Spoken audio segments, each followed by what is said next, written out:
Hello everyone, welcome to PMPL South Asia Spring Season 2023. My name is Shadow and alongside me is Fritz. We are into day number 4 of week 3 and only 2 days remaining. And do you think the teams who are on the bottom can qualify for the grand final, especially Raw officials and Venom DE? They have a huge chance. That's what I'll say. They have a very huge chance to qualify. Yesterday was full of surprises. The team we thought that this will get those easy chicken dinners was not the case. 4MV made a comeback into the week. Yes, overall they were already leading. They were already fighting it out with the players of Stalwart Esports. But their week was not going that good. Yesterday though, changed it completely. They're on the 5th spot. A lot of teams like Team Raw officials, they played superb. Except for bad intentions, everyone from 16 to 19 played very good in terms of the whole day. So I'm expecting a bit more surprises today.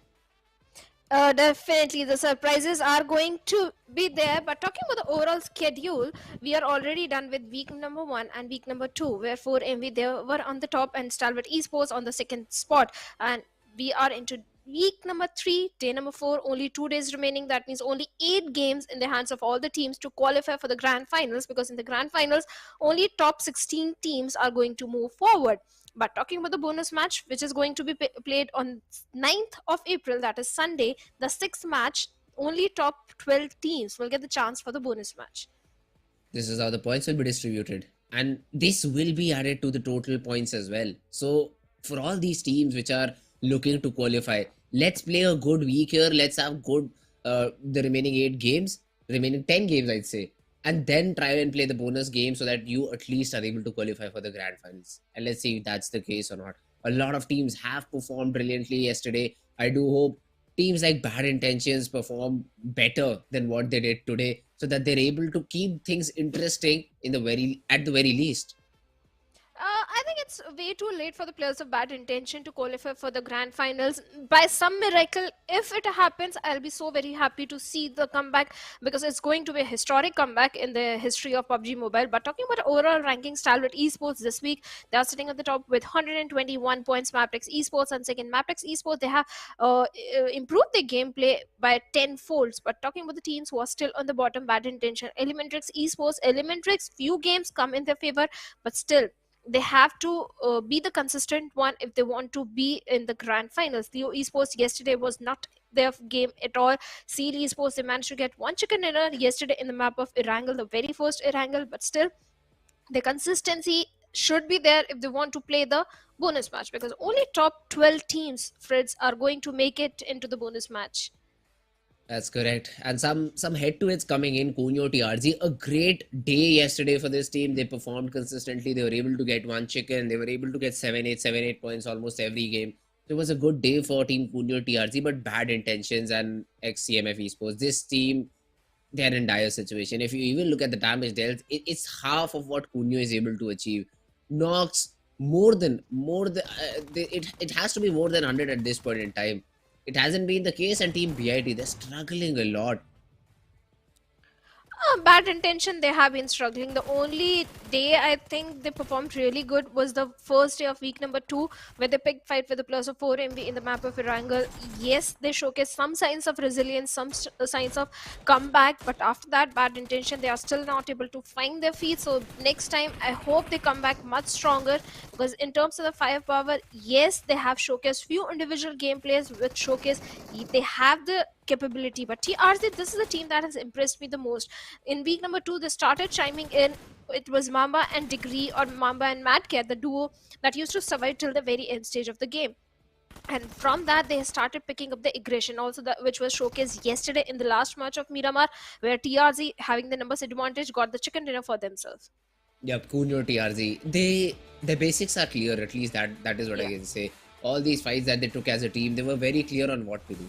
I think this was the team, or was it Team I8 who was able to pull off a 3v4 fight in the Paradise Resort? I think it was Team I8. So that's another team we'll have to look out for. Team I8 also has been performing very consistently in terms of frags. So this is what I would like to see from the other teams as well. Probably play on the frags. That means you can easily secure 8 points a game if you're able to eliminate 2 scores, even if you don't have the position points to your name. And at worst, if you're able to eliminate just one, you'll still have 4 points rather than ending on 0, which the side of Team Bad Intentions has been very consistent in doing. They've not showed up till now.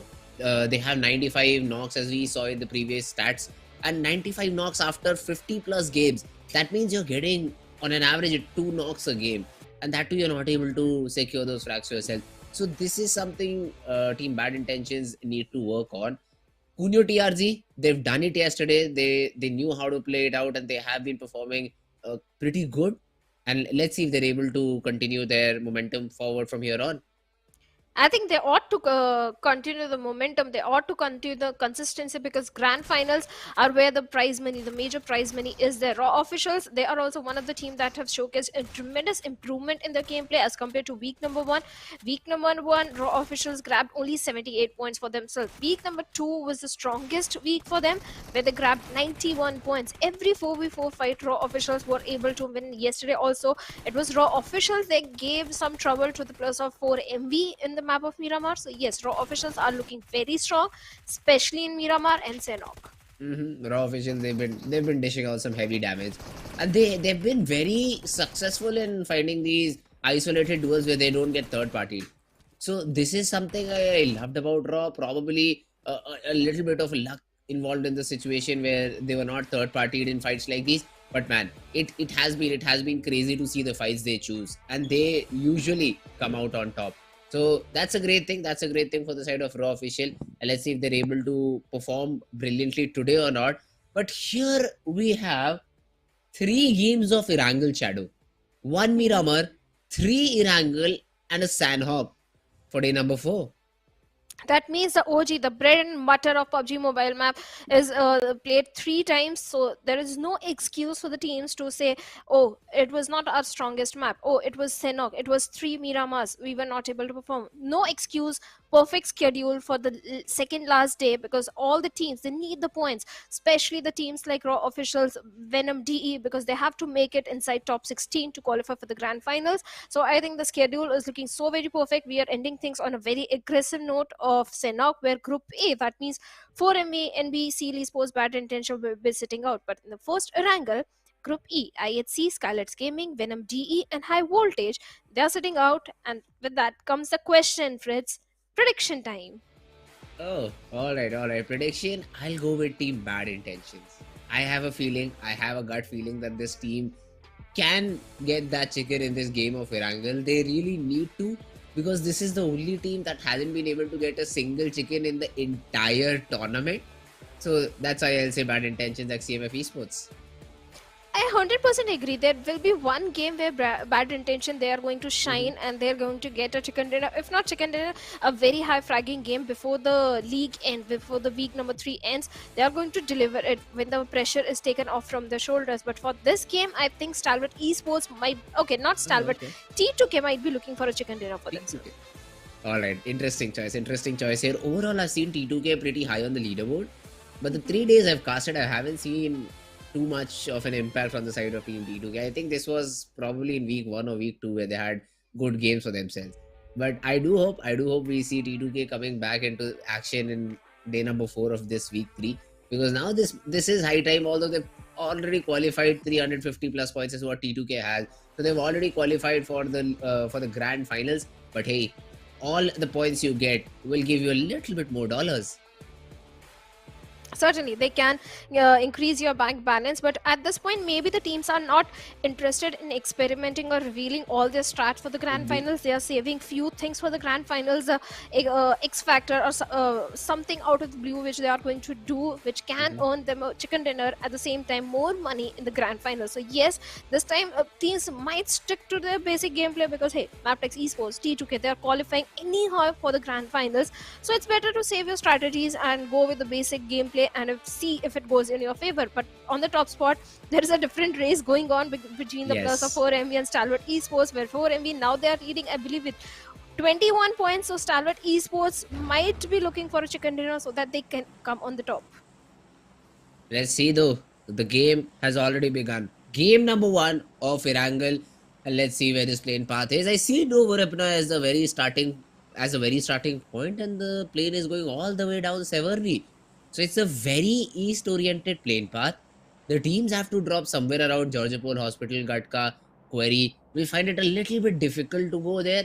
But I think these teams who usually want to go there, they'll still glide. They'll try to get those vehicles either near Water City or near ruins. Even Gutka's, Gutka and Pochinki, the area between it also has a lot of vehicles. So I think the teams will still drop there.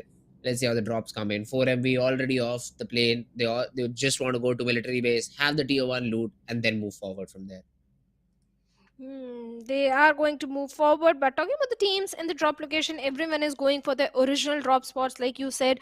4MV towards the side of military base, Stalwart Esports and North Plane Path is definitely favoring their drop location, so that means early boots on the feet, early loot for these teams. But I'm hoping for a collision at this point because only 2 days remaining. Let's bring some action into the game. Now, the top team, try and bring. Try and challenge them on the drop location.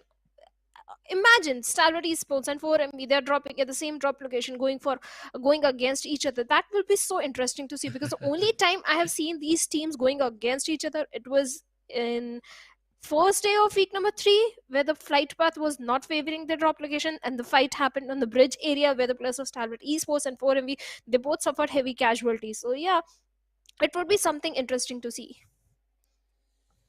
Oh, the play zone finally for the very first time supports the plane path.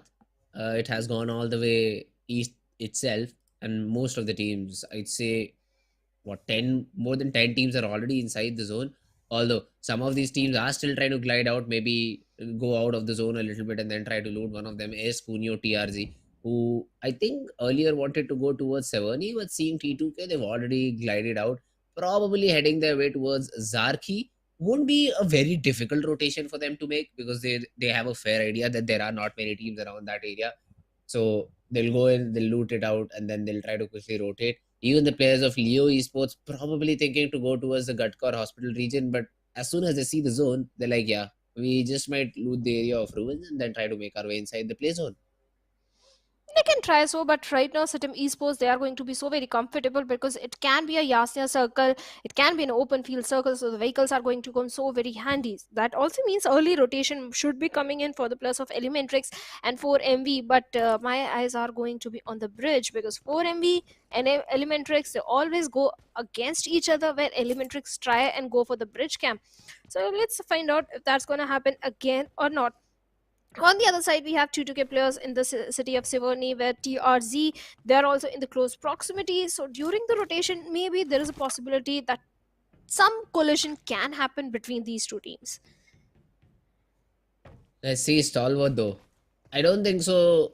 They'll have any trouble. I do see a buggy here, and Novorevno as a region has a lot of vehicles to work with. So rotation shouldn't be an issue for Stalwart Esports. And yes, they'll take their time looting. As soon as they're satisfied with their loot, they'll start their rotation inside the zone. They'll have to use that bridge where there might be a clash with 4MV, but probably 4MV uses their own bridge of military base and then tries to loot. DRS though, in the city of Milta, try to loot for themselves, and Killer hasn't found a lot of good loot. Neither has Gyante, because look at this, a level 1 helmet, not something you'd want from a city of Milta. For now, he's having level 1 armor, but I'm sure they're going to upgrade their loot. But talking about the performance also, yesterday was not entirely DRS game because they were not able to showcase good performance in either of the game.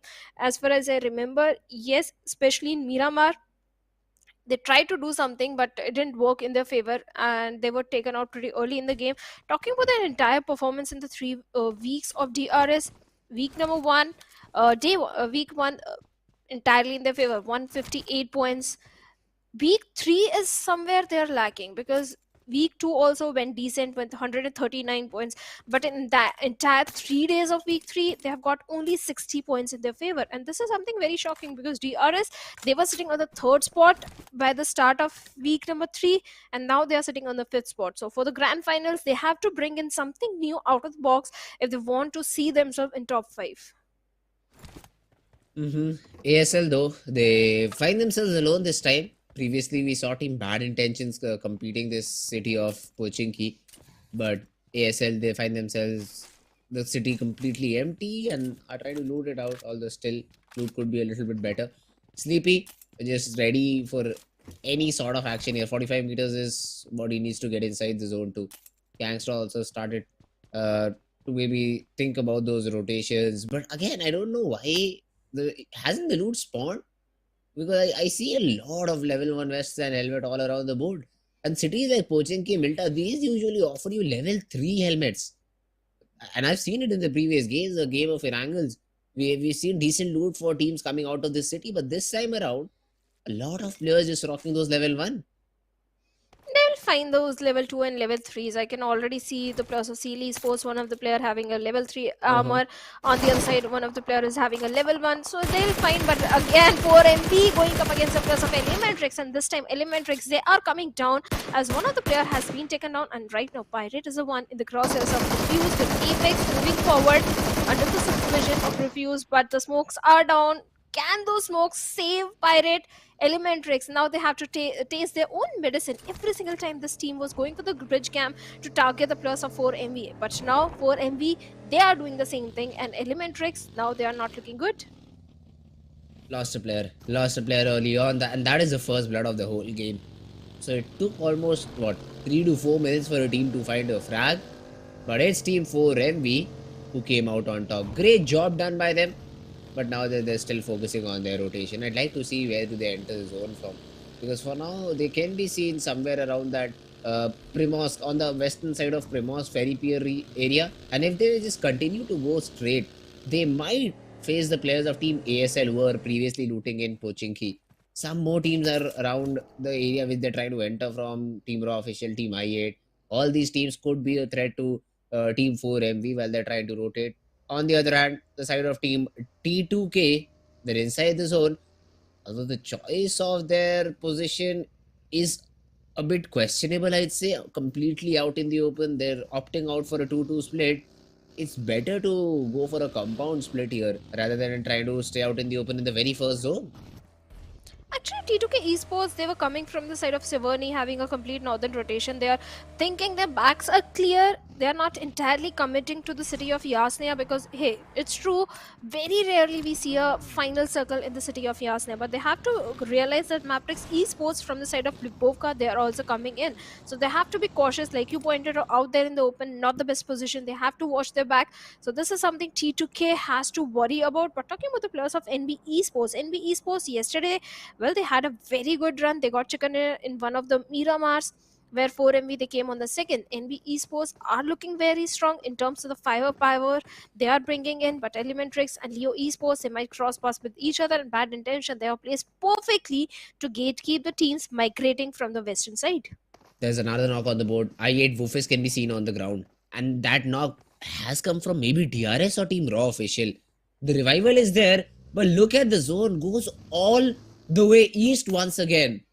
That's another hard shift here, and this is a very important zone. MAB find themselves in a good spot. T2K find themselves in a good spot, but the other teams rotating from all the way west will find it super difficult to get in the zone. 100% agreed. Southern and western rotations are not going to be easy. Bad intention, yes, they're also finding few good knocks and the confirmation onto the plus of Elementrix. Incus also goes down, so that means Elementrix, well, their days are numbered, as Mehdi is going for the confirmation onto Incus as well. Elementrix surviving with only one player. Things are not looking good. This is the time when Elementrix has to realize that going against the players of 4MV is not working in their favor at all. On the other side, from the northern front, we saw the players of Seal Esports were also making the rotation. Maybe there is a possibility they can cross paths with the players of Leo Esports, because Leo Esports was also going for a parallel rotation. And bad intention with the circle shift, they have to go for a fairly early rotation, because honestly they are some 1,000 meters away from the circle. Oh, hi Tami. He gets a frag onto the player of Team Seal. So even Leo Esports, they find themselves in a good spot. Not for long though, because Sanchir is able to get a trade onto Liquid. And Liquid gets completely picked off, soulless with the frag confirmation.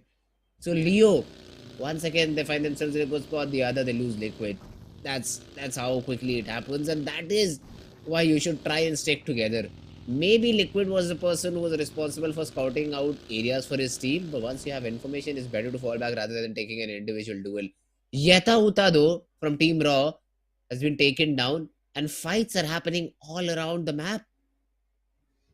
The trades are coming in as all the teams are trying to migrate inside the circle. It's not an easy circle to play around with such kind of a hard shift towards the eastern front is going to bring trouble for so many teams. We're talking about the airdrop weapon MG3. What are your opinion on that particular weapon? Are you a fan of it? Because I personally hate it. Too much recoil, but it's a great weapon to spam with. So I love Yeah. it. Any weapon that helps you take players through the smoke, I just love that weapon. So I'd like to see some MG3 being used. But for now, Team Raw, Yetauta is still on the ground, but he has support. He has support, and the counter knock onto Wally will make things a little bit easier for the players of Team Raw to get that revival. Don't know if Wally will get the same sort of support, because I think his teammates have already given up on him. He's trying to crawl, he's trying to cross the road, which is a very, very risky maneuver to do. But since no one is nearby, Wally can be given that revival. But that is the information we have. And now the players of team MAB, so they'll sacrifice that player, not get that revival. And Wally will see him in the next game. Well, it's most certainly a very risky revive, and that this thing, the players of MABETEX Esports do realize. So one player has already been lost. The position of Baron has been compromised. Raw officials, they are looking very good in terms of the position they are having, because they have the entire control towards the southern eastern side. If the circle goes a bit south, Raw officials are going to be pretty happy. But if it goes towards the northern side, from where the players of I8 are coming in, TRZ is coming in, they are going to be happy because they have the entire northern control in their hands. But look at the major traffic that is coming from the western front. Holding a territory on the western side is not going to be so easy. So trades will come in. Even the players of 4MV, they are stuck in this congestion, and it's not going to be easy for them to transition themselves inside the circle. In the center, we have the players of Stalwart Esports. This can be the game for Stalwart Esports, considering the 2v2 split that is coming in, and they have a good position. At the same time, TE and NB Esports, they're also looking good in terms of the control they are having for the center. MABETEX though, they've lost Wally. They've got nothing to show against it. And now they're just throwing in some random shots here and there, hoping to get some damage. That's about it. Team DRS, they're controlling this mansion area, and the zone will probably push them out from here. But it's gonna be important to see how does Team DRS to get their rotations in the next zone.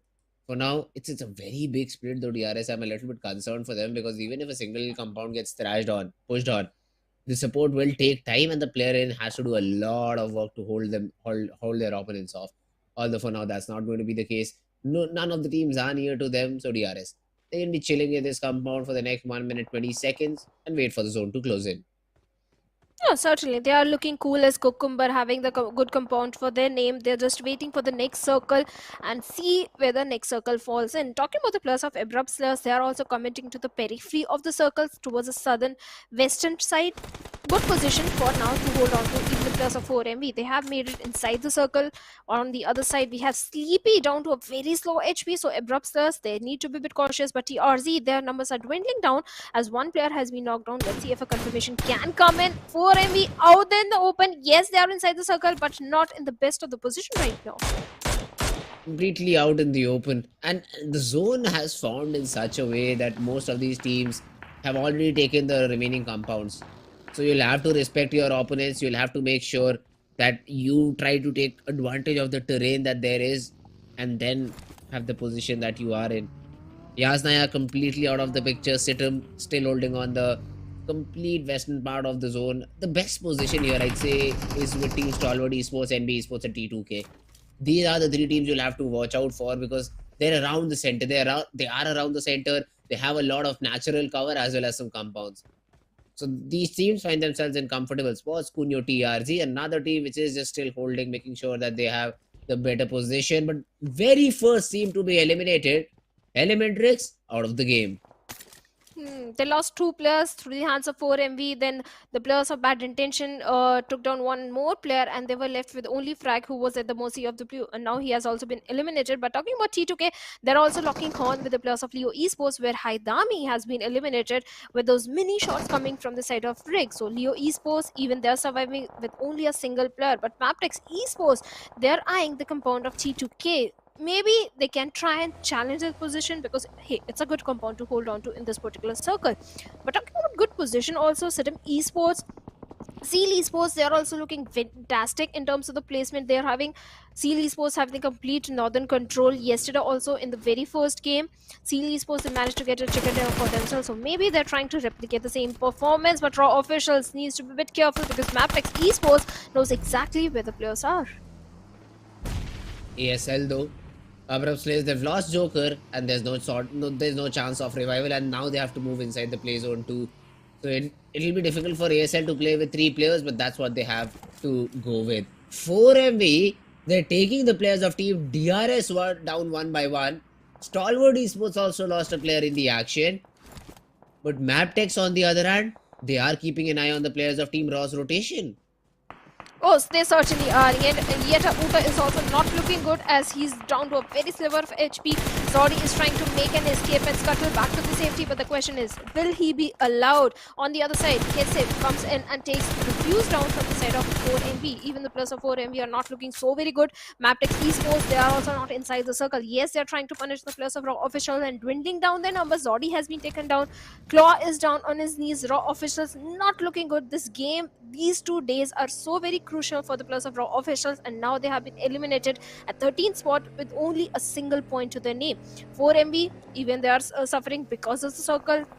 2 players were down, but now the crucial revivals have been made. They also have a clear path to the zone. So 4MV are chilling right now. 4MV, they'll face a little bit of trouble if they decide to just completely go straight. But for now, MABETEX is in a fight with Kunio TRG and they really want to have a piece of the pie. Baron is cooking a good nade. This might be able to get a knock or two. Mad Cat, the person who's trying to cover for his teammate. The revival comes in. Rare. He's back on his feet. But for how long? Because Baron is just tossing those nades left and right. Mamba will use the vehicle and Team Kunio TRG. They'll try to rotate off, but they'll have a loss as well. Mad Cat was supposed to cover the flag, was supposed to make sure his team does not get taken down. Gets picked off because of first, I think, the players and then the play zone. All these fights are happening on the periphery of the circle, be it the western or the eastern circle. Eastern circle is where 4MV and MABETEX Esports are locking horns with each other for 4MV. They are also being peppered down by the players of MABETEX. Leo with that info16 takes down east, but the trade also comes in as CO comes in and gets a confirmation onto Apex. 4MV not looking good. The numbers are not in their favor. Trades are coming in. It's not just MABETEX Esports, it's T2K also that is chiming in, and 4MV. They are under the third party situation right now. The zone. Another central shift for the zone too. So T2K, they're on the very edge of the zone. But look at this. One of the players is just clearing their backline so that they don't have to worry about their backs once they try to rotate in the zone. That's a great decision. MAB, they're able to get one of their players back into the game and now are looking super strong. Let's see though. Sandesh, he is being peppered a little bit. The shots, they won't land as such. That'll only confirm the presence of team MAB in the close vicinity. Now MAB do also have to make a move. They also have to rotate in. NB Esports, they find themselves a good compound, a 2-2 hold. And for now, they're trying to make sure DEADEYES guys, they're always under pressure. Oh, NB Esports, they have 2 defeat points, good compound to hold on to, but MABETEX Esports, they have 0 healings. 2 players remaining and they have got 0 first aid, not too many resources in their hands. Even the armor has taken a lot of damage. So MABETEX, the remaining 2 players, they have to play very cautiously. But right now, Stalwart Esports and T2K locking horns with each other, where IC finds a perfect knock and T2K, well, they have to go for the rescue mission. Yes, the compound is in their name, but looks like Stalwart Esports are trying to challenge them from the periphery of the circle. The only team somewhere on the center or towards the center is NB Esports, and they find a perfect knock onto on top sir. DE out there in the open, not good position to hold on. Yes, the smokes are down, but the confirmation will be made. All they have is a little shack to hold on to. For how long they can defend it? Oh, it's gonna be difficult. Yes, the knock does not result in a revival. It results in a frag point for the players of Team NB Esports. Mondo, good usage of the nade. Tries to be a little bit more ambitious. Tosses on one more nade out. Now will be sprayed upon. But DEADEYES guys, they want to push in. They want to be the team that gets another squad eliminated. But they have to remember there's just 3 on the in the team. Fist Boy, he takes care of another one. The follow-up nade will make sure that the players of DRS cannot push in. And I'm not really vibing with the decision that the players of Team DEADEYES guys made. Mondo with a miss molly though. Won't completely knock him down. But Team DRS left with just one player standing. DEADEYES, Slayers sir, only one man standing, and all he has is a little shack, and that shack, oh, look at the grenade coming from the side of Mehdi. This can be deadly for Slayers sir, right on his face, and with that DEADEYE guys, they have been eliminated, but Mehdi exposed himself, and now Fistboy comes in with the Info 16 perfect spray, instantly shut him down. Now Bad Intention left with only 3+, but still they are fighting as Sim takes on Mondo over there, but Sim, you need to find a cover for yourself, otherwise Fistboy is going to punish you, but Fistboy is getting punished himself, and Bad Intention, finally the firepower is showcased, but it was Stalwart Esports IC this time who took down Fistboy, and now Bad Intention, they can reap the benefits of this third party, because now NB Esports, they are at the weakest point. The grenade from the side of Shoykon gets the confirmation as well, but Stalwart Esports, they are also showing up on the doorstep of NB Esports. How NB is going to survive? The numbers not in their favor. 4v3 fight, a 4v3 fight, but action goes down. Sek, good shots with the barrel. He gets one. The third party is coming in as well. Bit, they're the ones who get the third party. Tops gets a knock, but Mirzed's nade will take down Sek. Stalwart Esports, they get eliminated. Okay, no, they're not eliminated. Wait a minute. Mirzed is still surviving. Tops is also surviving with a little bit of an HP. NB though, they're just pushed down. Akaza, he hasn't been a part of this fight for a very long period of time. Fistboy cooking another nade, but Shoykot has other plans in his mind. He will get another knock. Stalwart, they'll have the chance to reset. Fistboy is continuously being bombarded here. The knocks want to be confirmed, and Shoykot and Sim, these are the last two remaining players who team Stalwart will probably deal with, but random shots from Akaza from the small hole will get the knock, and then the nade from Nirzad to eliminate the squad of Bad Intention. Well, Bad Intention, after valiant effort, they have been eliminated, and Stalwart Esports, 3 men still standing, 4 defeat points. NB Esports bits by with 9 elimination. A very high fragging game came from the side of NB Esports, but now only 5 teams, 14 players remaining. With Stalwart Esports having the best compound in the circle, this can be the game, because hey, if you have a good compound in the final circle, this is your game to lose. On the other side, we have the players of T2K being picked up by the players of MABETEX Esports. The trades are coming to and fro as 2 players from the side of T2K are down on the knees. MABETEX Esports, they also have to go for the rescue mission, but there won't be any chance as Jane gets a confirmation, and MABETEX with the only single player won't survive.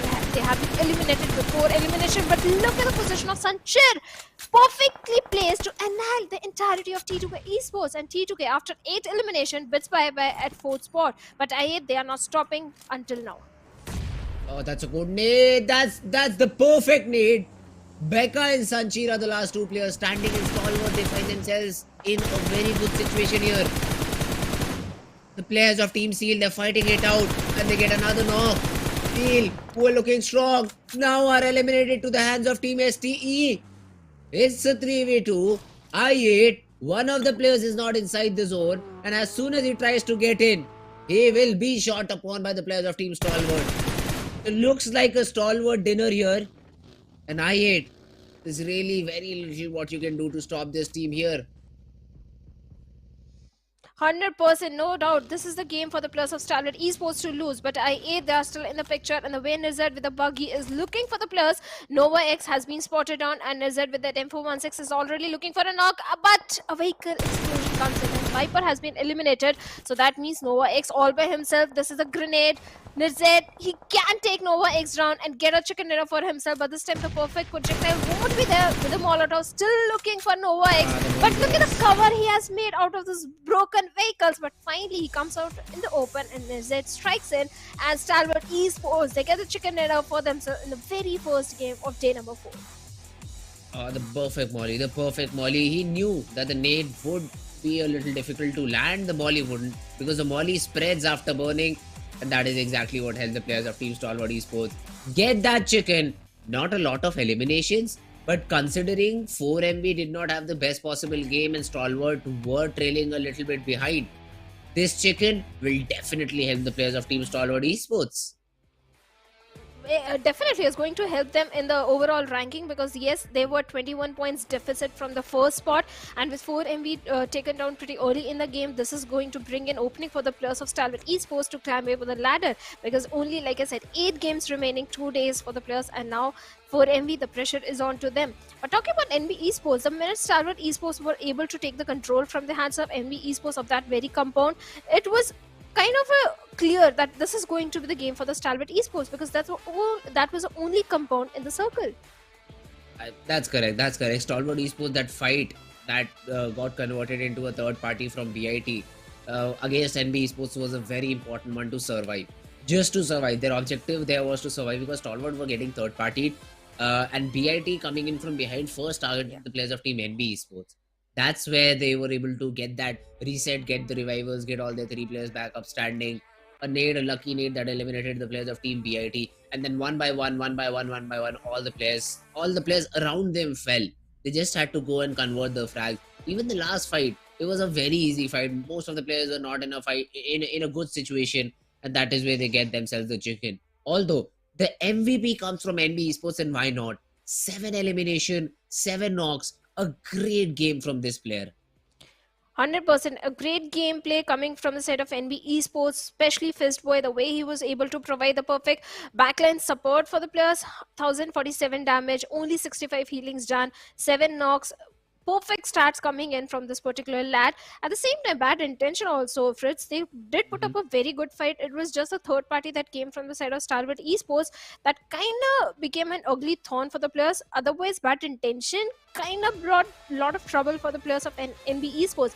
And had they managed to take the control of the compound, maybe they could have climbed up the ladder in terms of the placement points also.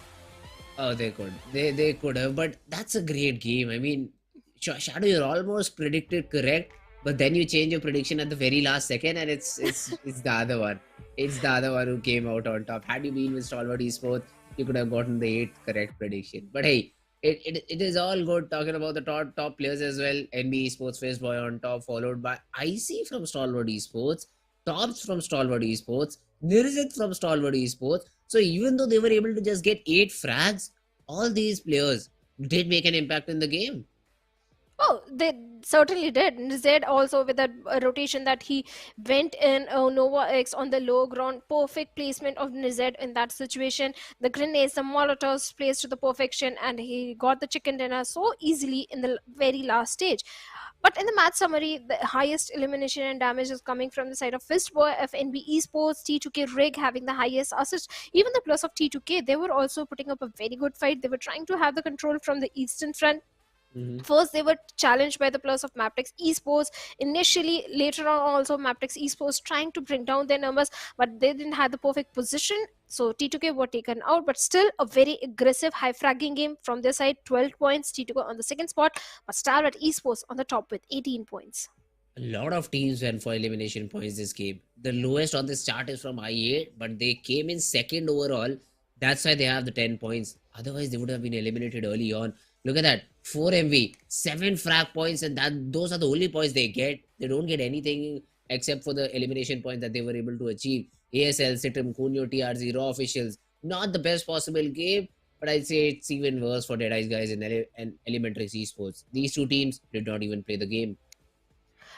DEADEYES guys, they were not in the best position. All they had is a little shack area, and all remaining players were out there in the open. And NB Esports, they had the height advantage. So yes, DEADEYES, they were not in the best spot in the circle. That's why they were taken out. But talking about the schedule, now we are coming with the only Miramar of today, where Group D will be sitting out. That means I8, Leo Esports, TRZ, and Situm Esports. They are sitting out in this one. And with that, the question comes in.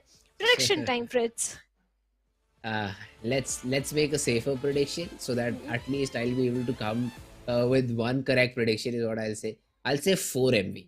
Let's see. I mean, 4 MV, that is a team which now needs to prove their mettle, since 18 points is what the players of Team Stalwart had and 21 was the lead earlier. But add 7 to it because of the number of points they got this game, so the lead has just become 10 points for the players of Team 4 MV. So now you need a little bit more lead in terms of points here. So I'd say 4 MV, if they get a chicken here, even if Stalwart Esports comes second, they won't have a problem with it. 10 frags, a chicken is what I expect from the players from 4 MV, a 20-point game. It should help them just increase their lead a little bit out of the players of Team Stalwart Esports.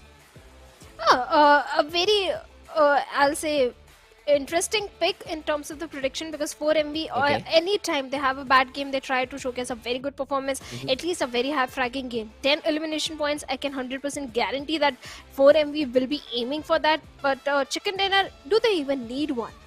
I doubt, because just for Uh-huh. elimination points, they're already having a Yes. very good spot. But the entire day, I'm not going to pick Stalwart Esports or 4 MV, and done jinxing the team. So this time, I'm going to All go right. with MABETEX Esports. All right, all right. MABETEX Esports. They did show a little bit of a glimpse of what they could do on the map of Erangel. They were playing decent, not the best, but a little bit decent, I'd say. So it's an interesting pick. I'd like to see them perform on this map of Miramar. They've got what I think 2 or 3 chicken dinners already to their name. So they're looking Yeah. for another one. They're looking for another one, and let's see if that's the case or not. 4 MV are looking to probably get their 10th here. 9 is what they had yesterday, so they're looking to get their 10th here. It could be interesting if the prediction comes out correct. I'd accept payments here to take names from the next game onwards. But yes, still looking for my very first victory, Shadow. Let's see if that comes in the map of Miramar or not. Well, let's find out. And if you get a prediction correct, our producer will definitely give us a treat, because he Okay. should. He should. You're just having third day in the South Asia, and if you get a correct prediction, the producer ought to bring a chicken dinner for Correct. you also. But Correct. talking about the other teams, I8 also, they can have a very good run, but since they are sitting out in this particular one, so that means the southern control, which the plus of 4 MV would want for themselves, one team is already out of the picture. That is going to be I8 from the side of Chumasera. If the circle Okay. also falls towards the southern side, which it has been, because rarely we see a northern circle in the map of Miramar. So 4 MV, they should perform really good. But talking about MABETEX and Skylights also, they'd like to have a northern control for themselves. The rotations come from the northern side. So Skylights Gaming, in this entire week, I don't think Skylights have been able to have a very good run. So this game, Skylights ought to perform really good if they want to grab more points for themselves. Skylights, yes. This is a team which I have casted for 3 days. I haven't seen them performing a lot. I don't even remember their name, to be honest, in multiple areas. The only time I think I saw them was in the map of Sanhok when they had 5 or 6 frags. Yeah. That's about it. That's the only game I remember that made an impact in my mind. So Skylights, yes. This is again another team that has to put one step forward to at least try and make it for the bonus game. But it completely has been Mongolian domination till now, Shadow. If you look at the overall standing, the Nepali teams they are not performing up to the expectations. Although I'd say their trading game has been the weakest till now. I've seen a lot of 4v4 fights, and even when it's a team of Nepal going out against another team of Nepal, they are not able to perform very brilliantly. They get those knocks, they're able to get the revivals, and they don't go for the finishes, which helps the other team reset, and then again it's a 4v4. The fights get so much prolonged, then the third parties come in. So I'd like to see a little bit of a change coming in, probably be a little bit more invested into the 4v4. Yes, if you're able to take down two and your two players are down, commit into the fight rather than going for a revival, because you might have that upper hand. You might catch your opponents off guard, because I see teams like, say for example, 4 MV, the way they fight, one of their players is always constantly fighting.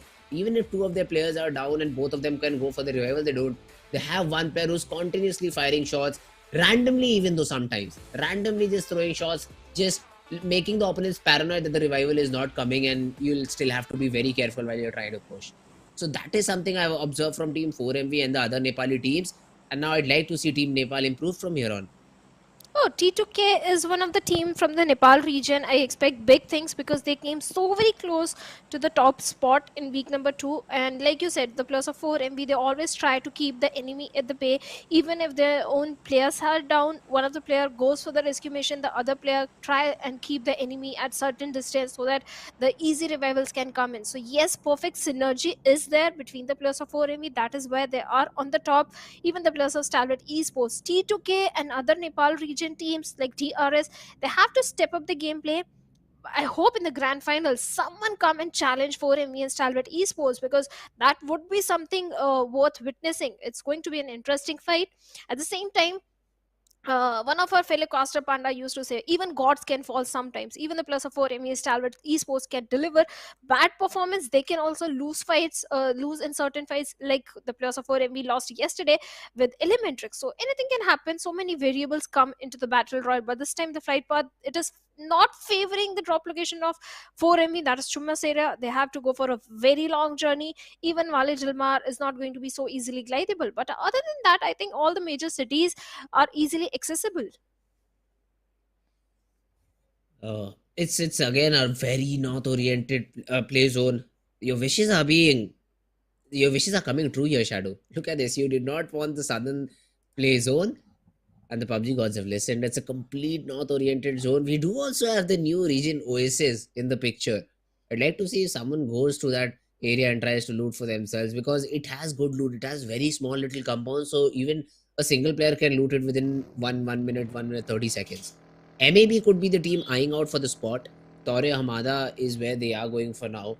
DEADEYES guys, they're around the city of Tierra Bronca. They're trying to loot around that particular area of water treatment is where the players. Hacienda del Petro on water treatment, San Martin, a little bit of a weird split coming in from DRS. Skylights Gaming, La Cobriara, Crater Field. Niva has gone all the way not to get some loot for himself. But here we have the first blood. And I think it's ASL who came out on top. High voltage. They take a player. One of the players has been taken down very early on. They are certainly fighting, and T2K Jane up close frontal battle with a pretty handicapped player of high voltage having no weaponry, nothing at all. And Assassin, well, he has been taken down. Confirmation also coming in. That is what happens when the flight path is not favoring your drop location, not favoring your city, and you have to go for the contestation for the vehicles. High voltage and T2K look like they went for the same drop location for the same vehicle, and where high voltage they lost players, 2 players. But T2K, what am I seeing? Only 3 players in the lobby? Probably something technical here, and they were not able. One of the players was not able to join in. But hey, even though they came in with the 3 players, they've sort of compensated for it. 2 early frags to their name. Good start. Bad intentions as well. They have also been able to take down one of the players of Team Elementrix. And what is the story with Team Elementrix? They again and again go for these split drops. Most of the times, one of their players have been punished, and still they don't change themselves. Sometimes you have to make the mature decision whether to change the drop location or to go for the fight, and this time the teams are going for the fight. But talking about the position, MABETEX Esports, DRS Gaming, perfect first circle for both these teams. Even for the plus of Stalwart Esports, if they want to go for the second chicken dinner, they're right in the epicenter around the house of the boss in Saint Martin. But talking about Elementrix, Orangey, not the best position to hold on to. Chari with the grenade is looking for some opening from the height advantage. We have Frag as well, and Chari up for a 1v2 fight. But from the backlines, Pirate can do can ruin the game for Chari. So Chari has to be careful in the situation. With that, MP49 comes into action, takes Orangey down. Can he take Frag as well? But no is the answer, as Frag takes Chari down. Instant confirmation will be coming in. Does not want to waste his bullets here, huh? Entry frag. He'll be able to get that frag for himself. And Elementrix, even though they lost almost the second player, Pirate is also coming in with the support.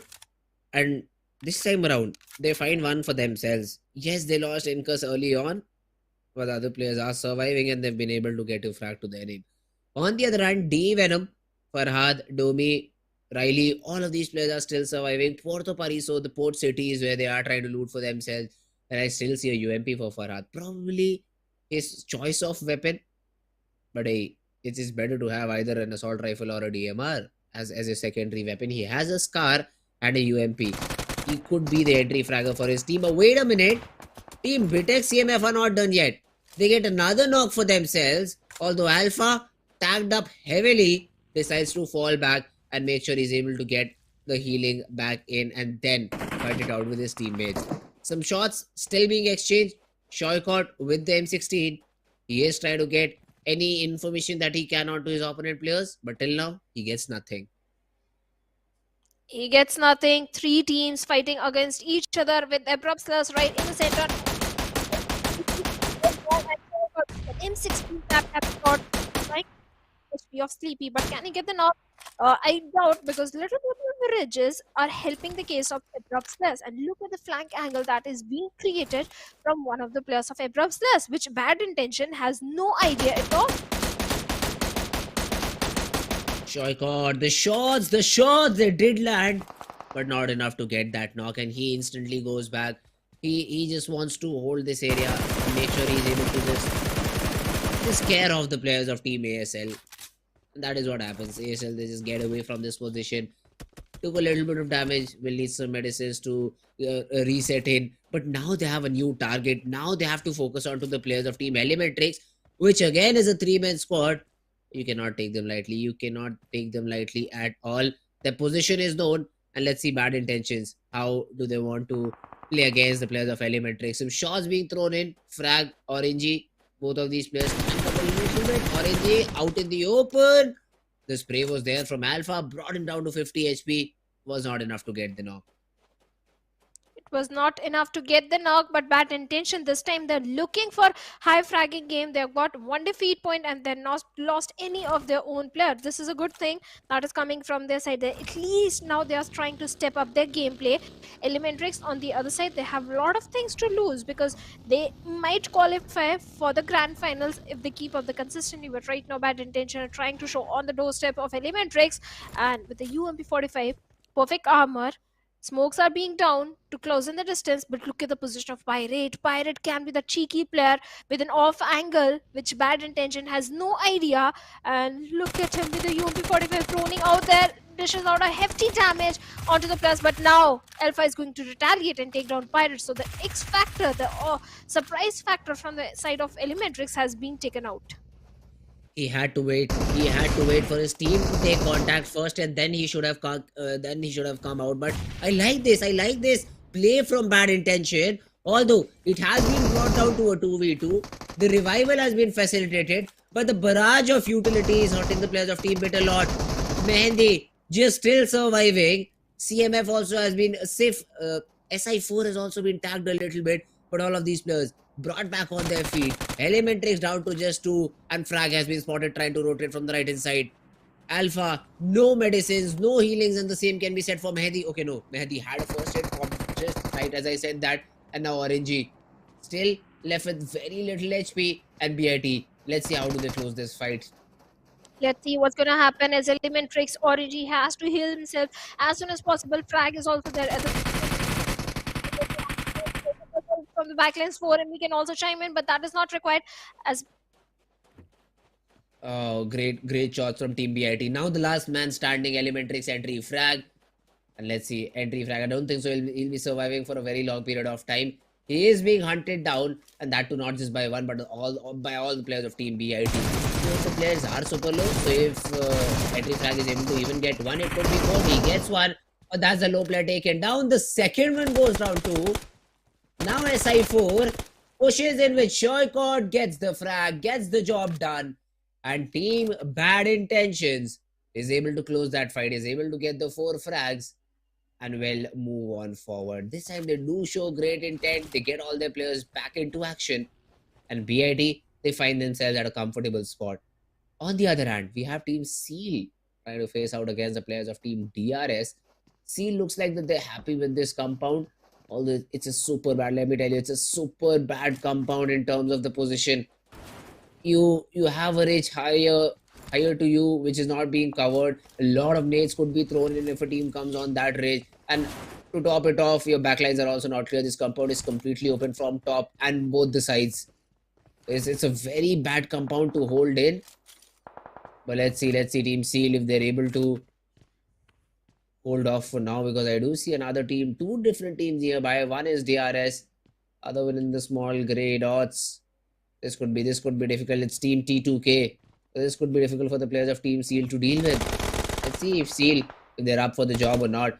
D Venom though, Team Raw, they were trying to come into this Hacienda del Petron main compound. But D Venom, they had a strong say in it. They said no, they get that frag. And I've been able to reduce the players of Team Raw from 4 to 3. Raw officials every single game is so very crucial for the plus of NMDE also, because they are sitting at the 15th and I'm sorry, at the 17th and 18th spot. They have to qualify for the grand finals and they need the points. They can't lose on their numbers, but looks like DRS Gyante with the mini tap shots takes down Kurita, but thankfully they have a good compound, so easy revival should be coming in. At the same time, there is a possibility of DRS closing in the distance, but that's not gonna happen. And all this commotion, the team that is having a lot of fun is going to be the plus of Seal Esports. Well, they do have a good position to hold on to. They have a concrete, the hard cover in the map of Miramar, and they're literally chilling. Yesterday they got one chicken dinner. Today also they came at the third spot in the very first game. So they have all the reasons to dance and be happy. At the same time, they're sitting in a comfortable spot in the overall ranking as well. But somewhere else, a team that is not happy is going to be 4MV, because now one of the player has been taken down. At the same time, because of the play zone, high voltage, Probeen is down. And okay, look at the coordination all the four players are having. Perfect synergy. They're having fun. They definitely are having fun, and I think the one who was not doing the emote there was their IGL, probably looking for their replacements on Instagram. That, come on, Seal, this is not what you do. You will be replaced now. In a professional game, you're trying to dance. Come on, that's not what you do. But here 4MV, they find themselves in a battle. One of the players did get taken down, but the revival is just instant. And they either will fight out, because seems like East has no interest in that fight. He's just very far away from his team. ASL, they I don't know what is this decision making from ASL, but Gangsta is sleeping for now. They're surviving. They will be sprayed upon. A lot of HP being taken down, but Stalwart Esports messing their spray up, not able to get those knocks. And ASL, both the players, they will survive for now. Oh, they will survive, but Stalwart Esports, they have the hill control, they have the center control and good area to hold on to. On the other side, DRS also having the epicenter of the circle.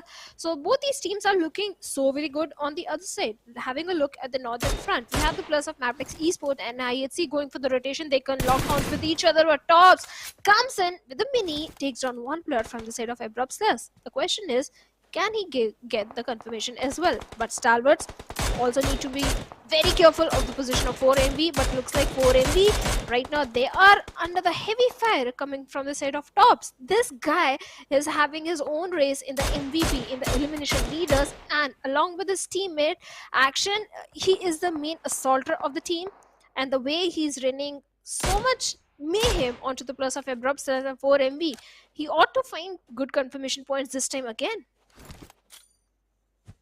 They were fighting out against Team ASL for a moment, but then they see 4MV. They're like, yeah, this is a more competent team. We need to take down first. Let's leave Team ASL a little bit to the side and fire on the players of Team 4MV. Although 4MV just intelligent enough to make sure that we don't take that fight. We don't take the damage on the helmet and the vest, because at such a distance, the best you can do is get 2 knocks.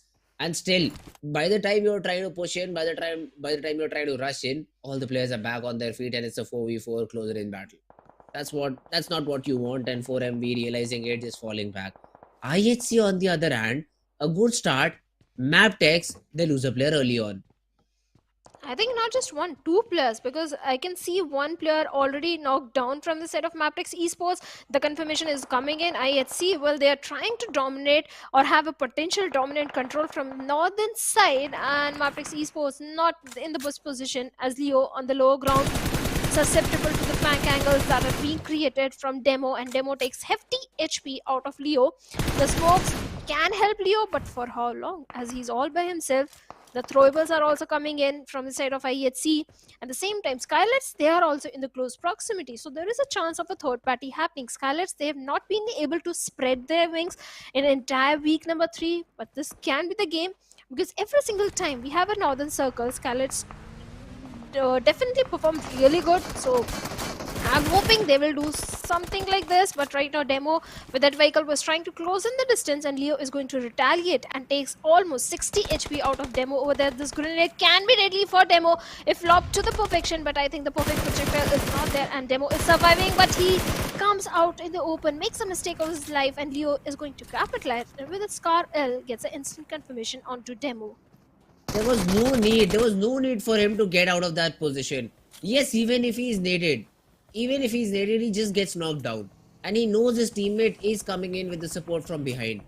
Unnecessary move over there from Demo, which just makes him lose his life. IHC, a player loss could have been avoided, which is not the case. And now Alex being shot upon. He somehow survives to safety. Zeol being the next one on target. Let's see for how long can all these players in the open survive, because his team DEADEYES guys who's trying to take those shots from long range. DEADEYE guys are trying to take the players of IHC down. DEADEYES, they do have a complete Eastern control to their name, but for how long? As Slayer Sir is trying to get his full health back on its track. On the other side, we have the players of Raw Officials going up against the players of Bad Intention, where two players from the side of Bad Intention have been taken down. Bad Intentions out of the game. And now let's see the remainder of the team. BitX, MABETEX, Elementrix, all of these teams are out. Stalwart Esports, they get a knock onto the player of Team 4MB, refuses out of the game. But Stalwart, they've taken a little bit damage on themselves too. And now IC just tried to turn tail and escape. East whiffs out some easy shots and is not able to get that knock. Follow-up nades from the players of Team 4MV. Apex is able to take down IC, but the trade is there on by tops. IC gets picked off by the nade from Doku. Stalwart reduced to 2, but not before dishing out damage onto the players of 4MV. They've confirmed a frag, and now 4MV it's a 2v2 because one of their players is not involved in the fight. Doku takes a chunk of damage with that nade, but the players of Team Stalwart Esports, they've been able to escape from here for a little bit more, to buy a little bit more time for themselves. They understand that 4MV have that upper hand in this fight, and they're the ones to get away from this position. They fall back, they secure the compound, and that is where they are happy of. NB Esports, on the other hand, they are also interested in the fight. They're also exchanging some shots with the players of Team Stalwart Esports. East, though, he's the one trying to eye for that first spot in terms of MVP. He had quite a hefty lead, and he's trying to maintain the same. He's trying to maintain the same by taking out some frags. Stalwart lost IC, lost action. Nirzidan tops. It's going to be difficult. The only positive to take from this whole situation is that they're inside the zone. So they don't have to rotate, and 4MV have to come to them if they want to secure this compound. So at that time, they'll have a little bit of an advantage. But other than that, I don't see how Team Stalwart Esports will move forward in the game. Team Seal finally stopped their dancing. I think a little bit tired.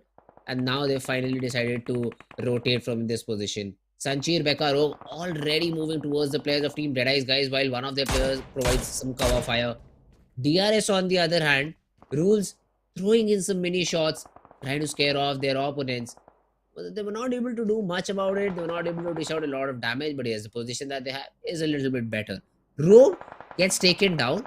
True Love comes in with some good shots and is able to take one of the players completely off the board. And now Sanchir and Becca trying to work their way from the right hand side. True Love sir falling back, which is a good decision. Becca, he is also tagged up a little bit. But let's see DEADEYES guys. How do they want to fight this one out? They're falling back, but they're taking players down one by one. On the other hand, Abrupt Slayers and Team Raw Officials are also into a fight. And there's a third party element by the players of Team DRS. Becca here though, he is trying to cover for Sanchir. Slayer Sir gets a lot of damage onto Sanchir in the process. But the knock is still not there. Soulless also tagged up quite a bit. Slayer tosses a nade, but does it land? Does not matter, because Precious Sir's nade did land onto Sanchir and he has been taken down. Even Soulless goes down. It's all down to Becca. He pops a medkit, but Precious Sir pushes on. And Team Seal, they just danced their way out of the lobby. And they've been completely eliminated by the players of Team DEADEYES guys. Yes, they did lose a player in the process, but DEADEYES guys, they hold that compound and are able to get the 4 frags. Now the players of NB Esports, they have to deal with the wrath of Venom DE.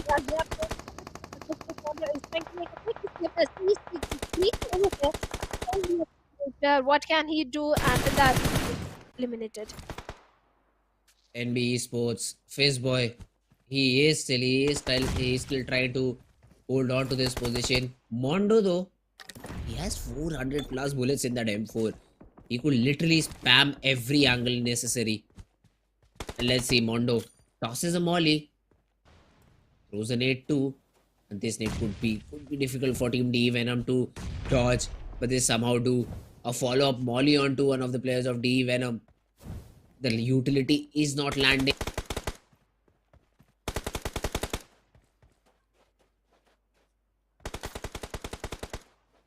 And with that, NB Esports, they are also looking for the southern western control for themselves, but they have to deal with the players of Venom DE first. Venom DE, what they are going to do as NB Esports, they have the numbers advantage in their favor and really going for a potential lower ridge flank angle. At the same time, DRS, high voltage jiggle out there in the open. What is he doing out in the open? But from a lower angle, the perfect spray comes in and Jiggle takes down one player from the side of DE Venom. Relay has been taken down. Kurita and Domi, only two players remaining. Domi has to heal himself, patch himself. At the same time, he has to go for the rescue mission onto his fallen teammate.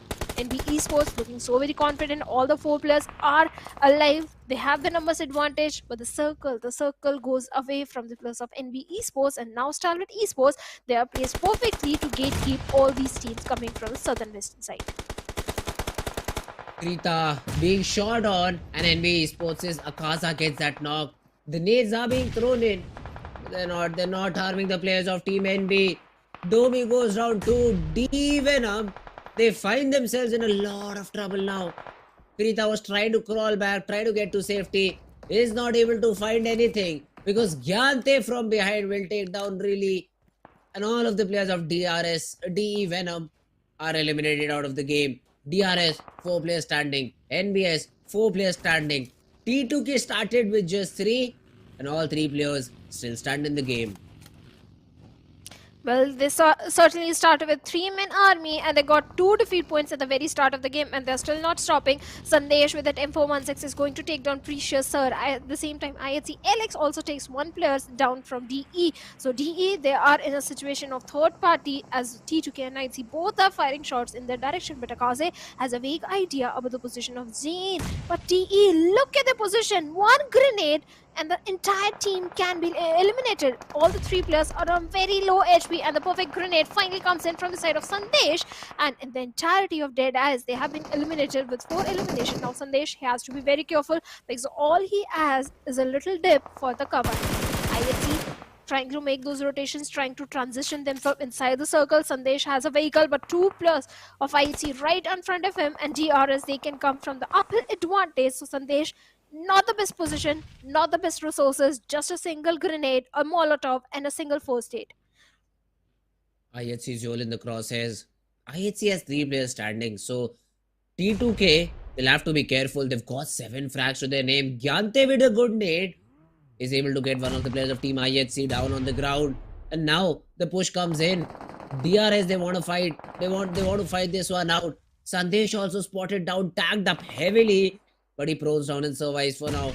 The revival for IHC is also being thrown in. Godless brought back onto his feet. And IHC, it is going to be a difficult way up the ridge. But let's see if DRS allow them to do so or not. DRS have their own worries to deal with in the name of Stalwart Esports, because Stalwart Esports, yes, they don't have the numbers, but a 2-man army is enough, because Stalwart Esports, the aggression they bring in as a 2-man army from the position, from the height advantage, they can still do a lot in this situation. They do have a good compound. They're just waiting for the circle shift, and that is when they are going to engage in the fights. On the same time, we have DRS Gaming, all the 3 players having a major split coming on. 1 player towards the northern side or northwestern side, 1 player towards the eastern side, 1 player having a center control. DRS Gaming not so very good position. They have to regroup with only 6 teams, 19 players remaining in this state 6 circle. T2K and DRS are the only team having the center control, but at the same time, T2K, they are grabbing the attention of so many teams. But right now, DRS and IHC, they are in a stalemate situation since a very long time.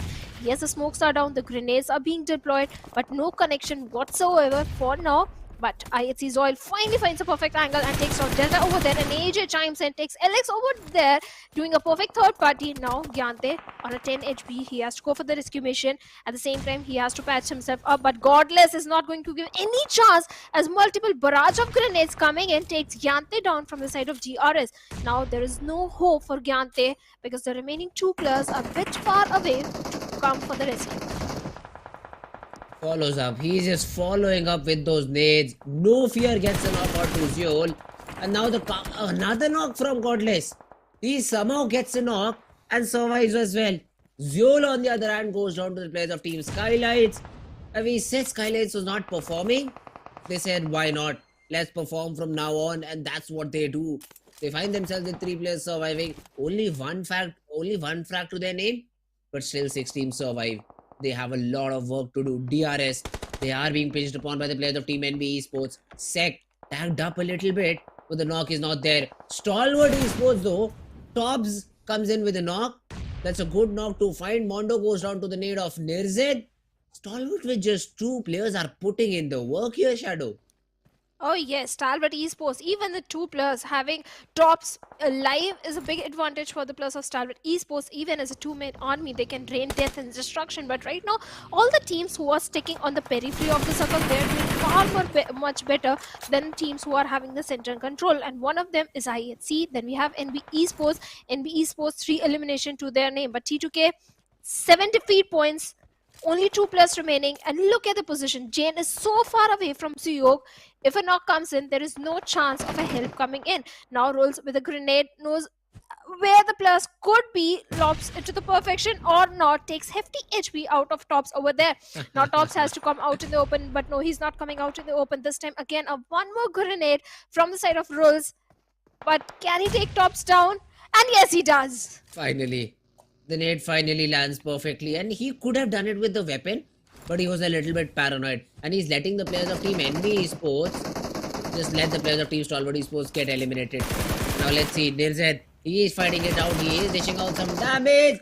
Rules, he should have fought with Nirzed, but he does not, and now goes down. Stalwart surviving with just 1, but Nirzed, with that elimination, he has been given a little bit of a space to work with. A nade following Nirzed does not do a lot of damage. He throws a smoke of his own, just hoping to buy as much time as possible. T2K left with just the last man standing. IHC, Stalwart Esports, all these players with 1-1-1 players. The upper hand here in this game is with NB Esports. All 4 players in the game. Nirzed trying to take down 1, tosses another smoke. Tries to just buy as much time as possible.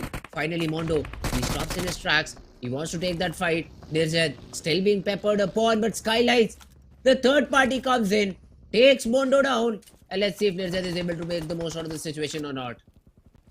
NB Esports having the numbers advantage, but Mondo has been taken down. At the same time, T2K, after having a very high fragging game, they have been eliminated with 7 elimination. 4 teams, 8 players remaining, and with the numbers advantage in the hands of NB Esports, they're controlling this entire cliff from the western side. They have the majority of the real estate, but Nirzed with the Molotov is literally burning Mondo over there. Sec also goes down, so the numbers advantage. The players of Stalwart Esports and DRS Gaming are trying to nullify that for the players of NB Esports. Nirzed is so very close, he can go for the confirmation, but Mafia Ninja, along with No Fear, gets a confirmation onto Sec. Now NB Esports down to only 2 players. This is a very crucial revival, but Nirzed is being so very silent. At the same time, Godless not making any sort of noise, but Fizzboy chimes in, takes on No Fear. Now Mafia Ninja also down to 10 HP. The shots still being exchanged, and Skylights, I thought they were doing good, but they get eliminated or 4 with just 3 points. Not at all good in terms of the overall points. And Nirzed has been able to make his way into top 3. Now all he needs is a little bit support from Godless. Godless just get 1. Get 1, and Nirzed always comes out on top in these 1v2 fights. And Stalwart could really be looking forward towards the chicken here. Let's see though, Godless. For now, the odds have to be with the players of NB Esports. Although they're on the corner of the zone. Oh, but a good nade. And Godless gets 1. Mondo goes down. And Godless is looking for more. Fishboy also taken off the board. Akaza left all alone. Gets a counter trade. But now Nirzed is activated. In a 1v1 against Akaza. Will he be able to snatch the chicken right off the hands of NB Esports? The shots are being exchanged. Akaza, very little HP left. But he lands the shot. And NB almost had a scare there. But they're the ones who come out on top and get that WWCD. So so close. Nirzed came so close to getting that winner chicken dinner. Almost took down Akaze over there, but NB Esports, they are going to repeat the history. They got a chicken dinner for themselves yesterday in the first Miramar, and this time again in the only Miramar of the day. They get a chicken dinner for themselves in the very high fragging game. Nirzed, in the end, he had no throwables. All he had was first aid. No grenades, no molotovs, no smokes, nothing in his hands. That is why he was being so silent despite being up close to the players of NB Esports. But the moment he realized that 2 players are down, this is the moment to charge in. He went for it, but NB Esports, they managed to defend and get the chicken dinner with 8 elimination, 1533 damage, and now they're sitting on the 8th spot in the overall ranking.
Your order is here. Oh, thank you, thank you.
Welcome back, guys. You are watching PMPL South Asia Spring 2023. I'm Shadow. Alongside me is Fritz. And Fritz, in the previous game, NB Esports get the winner chicken dinner for themselves. But fantastic IQ came from the side of Mondo. Mondo was knocked down, and Nirzed was in a 1v1 fight with the player Akaze over there. What Mondo did was he came in the crossfire nearby Nirzed. So Nirzed unintentionally went for the confirmation instead of firing towards Akaze, and that is how Mondo, despite being down, he grabbed the chicken dinner for his teammate, for his team, and Nirzed, he couldn't do anything. He was firing at Akaze, but Mondo came in between and he got the confirmation point.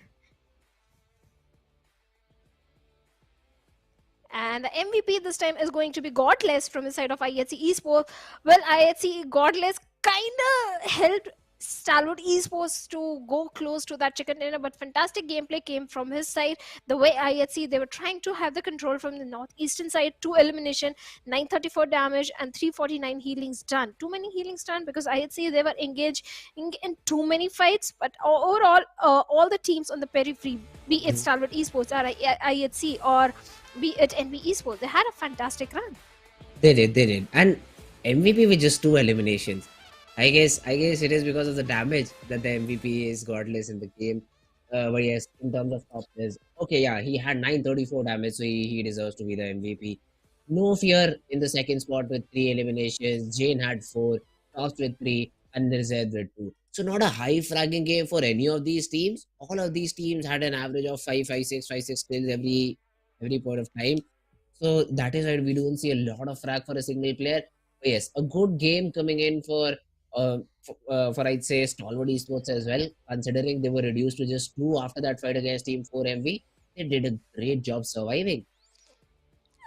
There are too many third parties. That is why we are seeing such high damage number but low frags, because in third party situation anyone can get the confirmation. So the damage is definitely there. So many revivals were also coming in. So not too many confirmation, but yes, too many knocks and damage. In the match summary, the highest elimination goes to Zoil, highest damage goes to Godless from the side of IHC, Slayers are with the highest assist. DE, they were at a very unfortunate position. One grenade from the side of T2K, entire team was annihilated. 3 assists from the side of Slayers. But in the match ranking, we have NB Esports on the top with 18 points. 12 points for Team IHC, even though they were positioned third, because they had 7 eliminations to their name. It was a good game for them. Stalwart Esports as well, 11 points, slowly and steadily, just making the gap as little as possible against the players of Team 4MV. Good job done by them. T2K finally stepping up a little bit. 7 elimination points to their name and overall a total of 10 points. Skylights too, not the best possible impact, but 7 points, not bad at all. Oh, not bad at all. Raw officials this time they got 3 points, but they need more points considering the position in the overall ranking. MABETEX Esports this time they're not shining, only a single point to their name. Elementrix with only a single point. Even the plus of Abrupt Slayers only not having any point at all. Seal Esports after a fantastic performance yesterday and the first Erangel this time they were taken out pretty early in the game with 0 points to their name. So yes, these teams they need to step up their gameplay if they want to qualify for the bonus match, because for the bonus match only I think 5 games remaining. So yes, the pressure is definitely mounting on all these teams. For sure, the pressure is definitely mounting a little bit on all of these teams. And 4MB just 4 points for their name. But if you talk about the overall week standings, Stalwart, they're the clear victors over here. But NB, slowly, this team has been crawling up their way. 120 points to their name in the overall week, and 30 points away. Still, it's a big number. But hey, NB Sports is at least there. They'll be able to play the bonus match, and that's what I'm excited to see. E2K as well, 114 to their name. MABETEX with 3 chickens. 4MV, a new addition to the list again on the 5th position. 4 points from the previous game, but the lead that they had from the other teams is still cushioning them a little bit. IHC with 84, followed by Situm, Illuminate, Team Abrupt Slayers, and Skylights Gaming. These are the top 10 teams for the whole week. Some teams who are yet to get a chicken are IHC, 4MV, and Team Abrupt Slayers. Well, NB Esports fantastic improvement considering in week number 1 they were sitting at the 13th spot and just 1 point deficit. They were not able to participate in the bonus match. And week number 3, look at the improvement in their performance. They're sitting on the 2nd spots, definitely moving into the bonus match, and the aggression is there, the firepower is there. NB Esports, kudos to the improvement that has been showcased in the 2 weeks. But talking about the teams still on the bottom, we have Bad Intention, Elementrix Esports with only 40 points to their name, Leo Esports, Venom TE, High Voltage, surprising name. The way they were playing in week number 1, they have taken a huge dip in the performance. They're sitting on the 16th spot with 57 points, something they need to really work on. Yes, that they have to do. And Seal, they were dancing. I thought they were already in top 12, but does not seem to be the case. Does not seem to be the case at all. So they need to work on this. They need to work on the map of Miramar. Although now what we're left are a couple of Erangels and a Sanhok to finish off the day. This is a chance for all these teams who think that they are a little bit better on the default maps, except for obviously Group C and B. They'll not be able to play 2 Erangels back to back. But hey, you'll have a Sanhok to work on. Sanhok is a map where literally any team can come out on top, including Bad Intentions. So Bad Intentions is again another team I'd be looking out for. But now is the prediction time, Shadow. Who do you think is going to come out on the top in this map of Erangel? I so badly want to go with Stalwart Esports, but I'm not Okay. going to jinx their game at all. So I'll go Alright. with maybe I8. Oh, interesting. Interesting decision over here to go with the players of Team I8. For me, I'd say 4 MV still. I'll still say 4 MV, and I have a little bit of support as well in this. I have the support of a producer too in this prediction. But yeah, let's see if 4 MV is able to come out on top. They've been showing consistent game, although not today. Yesterday they did show a very consistent game overall, and now I'd like to see the same thing again. I'd like to see them perform a bit better on this third map. The map of Erangel could be theirs, and that's why I am putting my prediction on this team. I'm just waiting for a 4MV and Elementrix fight because I'm Oh, okay. 100% sure that is going to happen again. If Elementrix won't go for the plus of 4MV, 4MV will go for the plus of Elementrix. This rivalry is not going to end at all. So yes, this fight I'm looking forward to. We know one initial fight is definitely going to be there, but if we have a certain circle, then 4MV and Stalwart Esports, they are going to be pretty happy. But talking about circle, which circle you want to see this time, Fritz? I want to see the Spawn Island circle going all the way northeast, forcing the players. Not forcing, I'd say giving the players an option to go towards Spawn Island and loot. I don't think so. We've seen that happening in the competitive setting yet. We haven't seen a team going towards Spawn Island trying to loot that island for themselves. But I mean, if you ask me, I love these weird sort of circles, weird sort of I'd say imaginary circles because I know it's not going to happen, but still 1% chance, 1% chance is still there, and that's what I'm rooting for. I doubt PUBG gods will answer your I prayers, know. but yes, the Spawn Island. I think we all have done this in our classic gameplays where we used to Yes, go for the Spawn a Island lot. just for the sake of fun. Mhm. Just to see, and sometimes we used to run short of those gas cans, and Uh-huh. we had to swim our way. And if we had a Primos circle, oh, we used to be taken out pretty early in the game. So yes, those Oh, were the all fun right. times. We can still do the same thing. Maybe tonight, Fritz and me in the game of PUBG Mobile going Sure. towards the side of Spawn Island. Spawn Island. Let's go. Let's do it. We'll definitely do it. But let's finally jump into the game, Shadow, because this game number 3 of Erangel seems to be very, very interesting and it has already started. Now, talking about the play zone, I see the Georgia Pole Hills. That is where the plane path is going from. It is going all the way to Mansion, Yasnaya, Polyana, past the endpoint you want. But it's a little bit of a central circle. Military base Novo Repno are going to be difficult drops. I'd like to see where do 4MV and Stalwart Esports go. They'll head over to military and Novo Pro. There is no second thought. These teams I've seen, even towards a complete northern circle, they always go for their home drop location that is on the military base island. No second thought onto that. But maybe on the last day, tomorrow, we can see something different happening. At least I hope something like this, few of the teams dropping on to the drop location of some other team and show us a very interesting chaotic game at the very start of the game. But for now, this is not the day, this is not the game where we are going to witness any such thing right now. But talking about the plus of TRZ, they are heading towards the side of Primosk, and okay, Elementrix, okay, they are sitting out in this particular one, so I'm going to be a bit disappointed. No initial action, no initial fight, at least for the start of two phase circles. Still the second phase, I don't think we are going to see any kind of action. All right.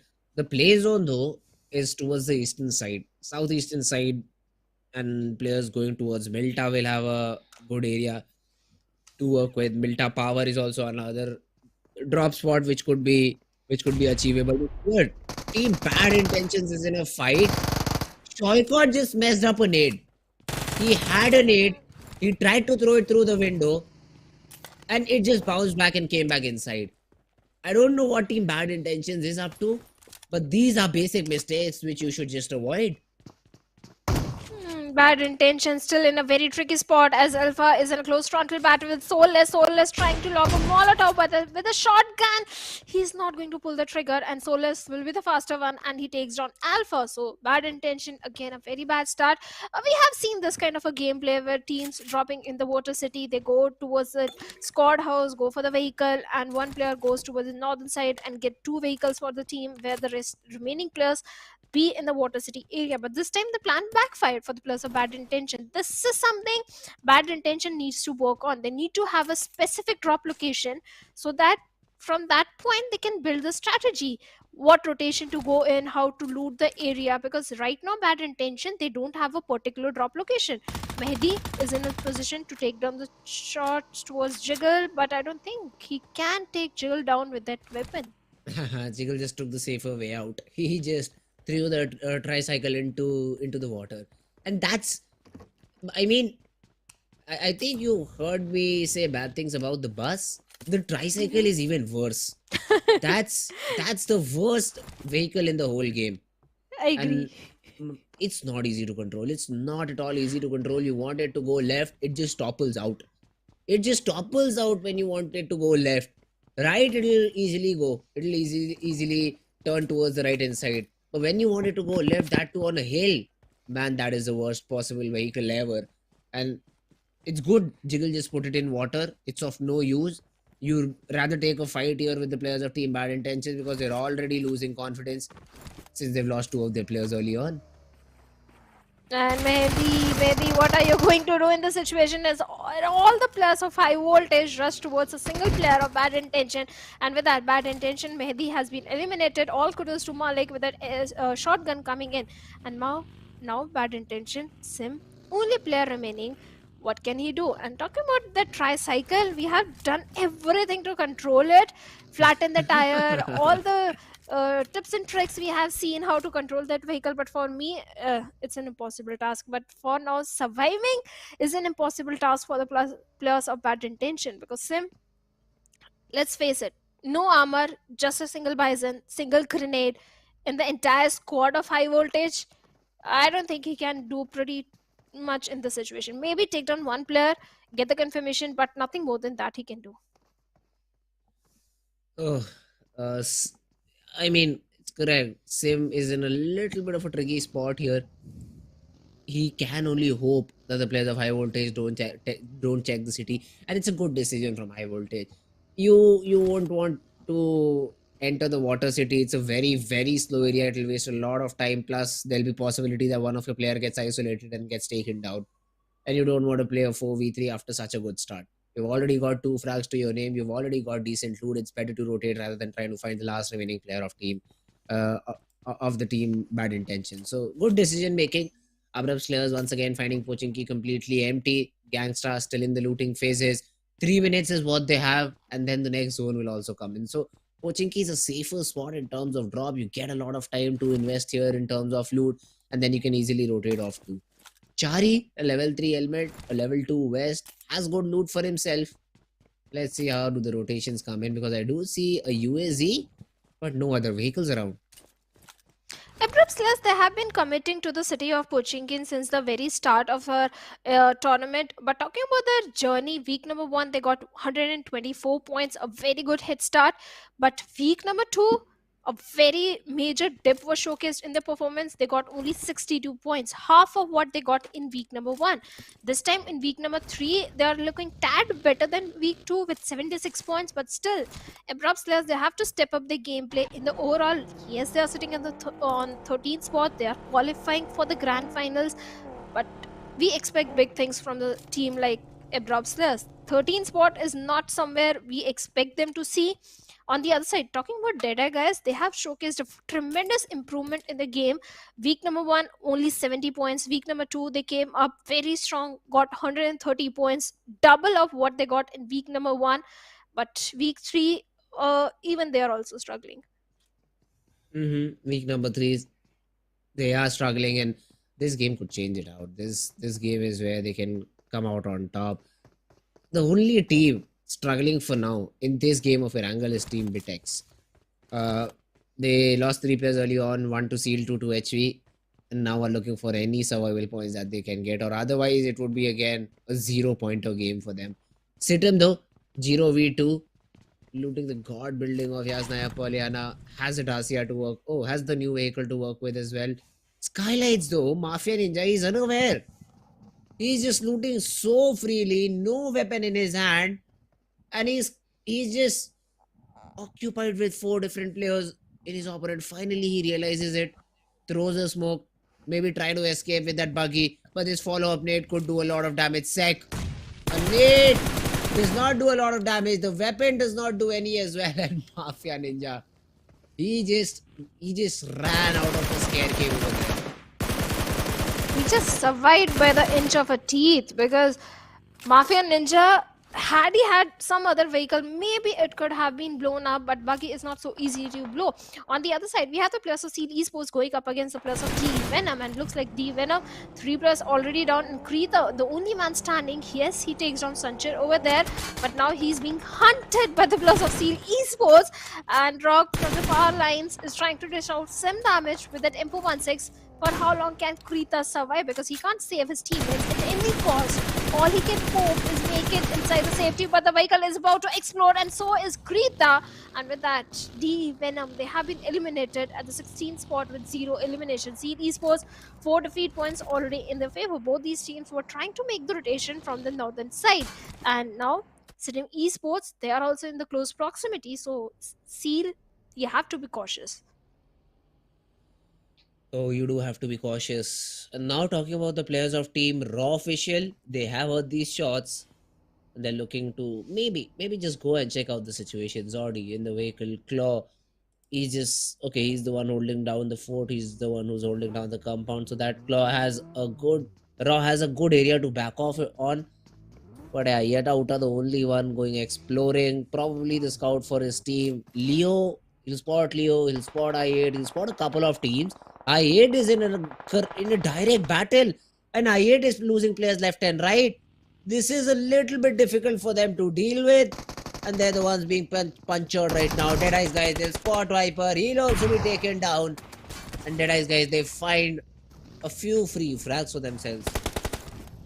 I ate. This is something I didn't expect at all. 2 players only remaining. Everyone is trying to have a center control in this Erangel, and that is how the players of I8, they lost 2 players. Deadeye guys already having a very good compound to their name, but the team that is making rotation from the northern side is going to be NB Esports. Maybe NB will try and challenge Deadeyes, because for now they are scouting the area. They know this compound is not up for the grabs. There is already a team present. So let's find out if they can snatch the control of this compound from the hands of Deadeyes, or will Deadeyes get few defeat points in their favor. For now, NB Esports, a 2v2 split coming in from the Wizard Tower. They got the information about the players in the area, and looks like they have a little change of mind. Now they're going to eye for some other compound or some other place to hold on to. But from the northern side, we have the players of Skylers Gaming also coming in. Skylers again have a very good control from the northern front. Complete northeastern control is under their hands. Mansion, prison, everything is still up for the grabs. But Bad Intention, they also get eliminated with 0 points. Oh, Venom D, the first one to fall, followed by Team Bad Intentions. Both of these teams, they haven't been performing that great, and that streak of very less point continues on the map of Erangel 2. The other teams have lost some players, Raw, ASL, I8. All of these teams find themselves in difficult spot. For MTRZ, that is Kunyo TRZ, they're also still surviving around the Potato Hill. Zeol is coming a little bit close to get that information. But Seal, on the other hand, spot the players of High Voltage, and now High Voltage is stopped to get little bit of a revenge. Sanchir already falls down, and Seal, they find a different area to rotate from, which is a good decision considering High Voltage. They're looking to get these eliminations. The trades are there. Becca, he has dropped Malik to very little HP, but drops a wrong nade too. And now, in sort of a 1v1, drops a smoke, tries to get the reset. Soulless from the other angle is trying to push in. NHV, who are looking in a good spot. 2 of the players have been taken down. But look in the mini-map, Sidem Esports at the mercy of the blue. They're also looking to do a third party, but right now Jiggle up for a very close frontal battle with Soulless, and Soulless is going to eliminate Jiggle over there. The high voltage players are not looking so very good in terms of the numbers. Sidem Esports plays perfectly to do a third party, but Assassin is keeping a close eye onto the remaining players of Seal Esports, where Rog has been revived. Now Becca out there in the open. Assassin, this is the moment you have to chime in. You have to take the shots. Malik and Probeen still bleeding out, and Assassin with only 3-4 stages. Maybe he's trying to buy some time, but Becca gets a confirmation onto Probeen. This is the moment. Pull the trigger, Assassin.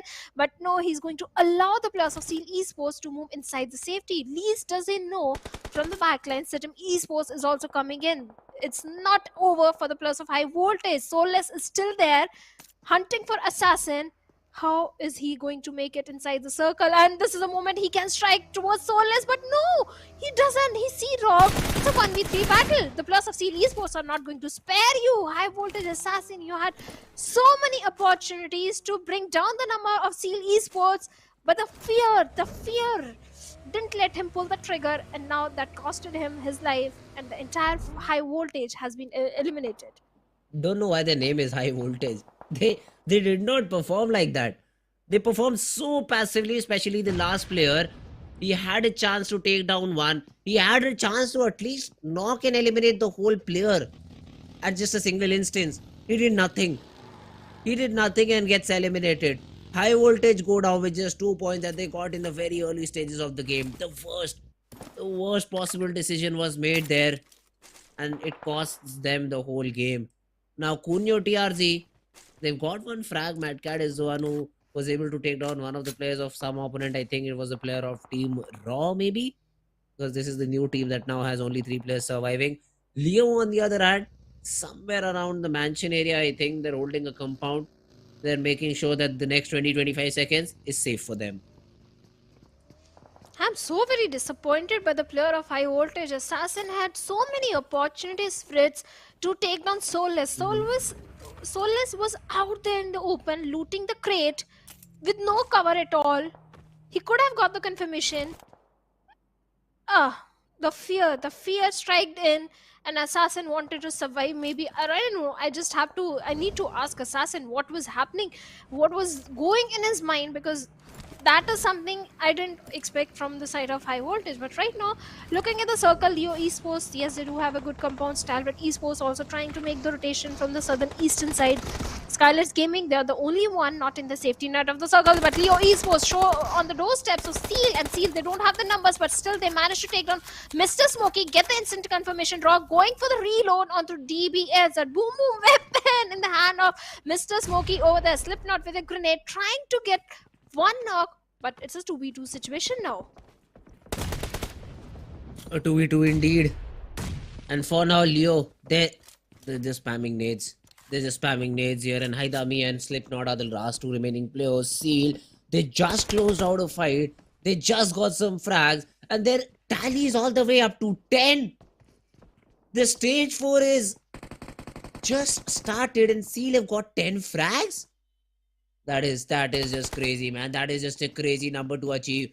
Rogue and Soulless, the remaining 2 representatives have an opportunity to take it to 12. Haidami, he I think just tossed a nade here, but that did not connect. Sitem though, in a fight against the players of team IHC, Seoul just had a vehicle nearby, and he's still in it. A nade comes to his face. Godless with the nade. No support from the teammates for Team Sitem, and Giro out of the game.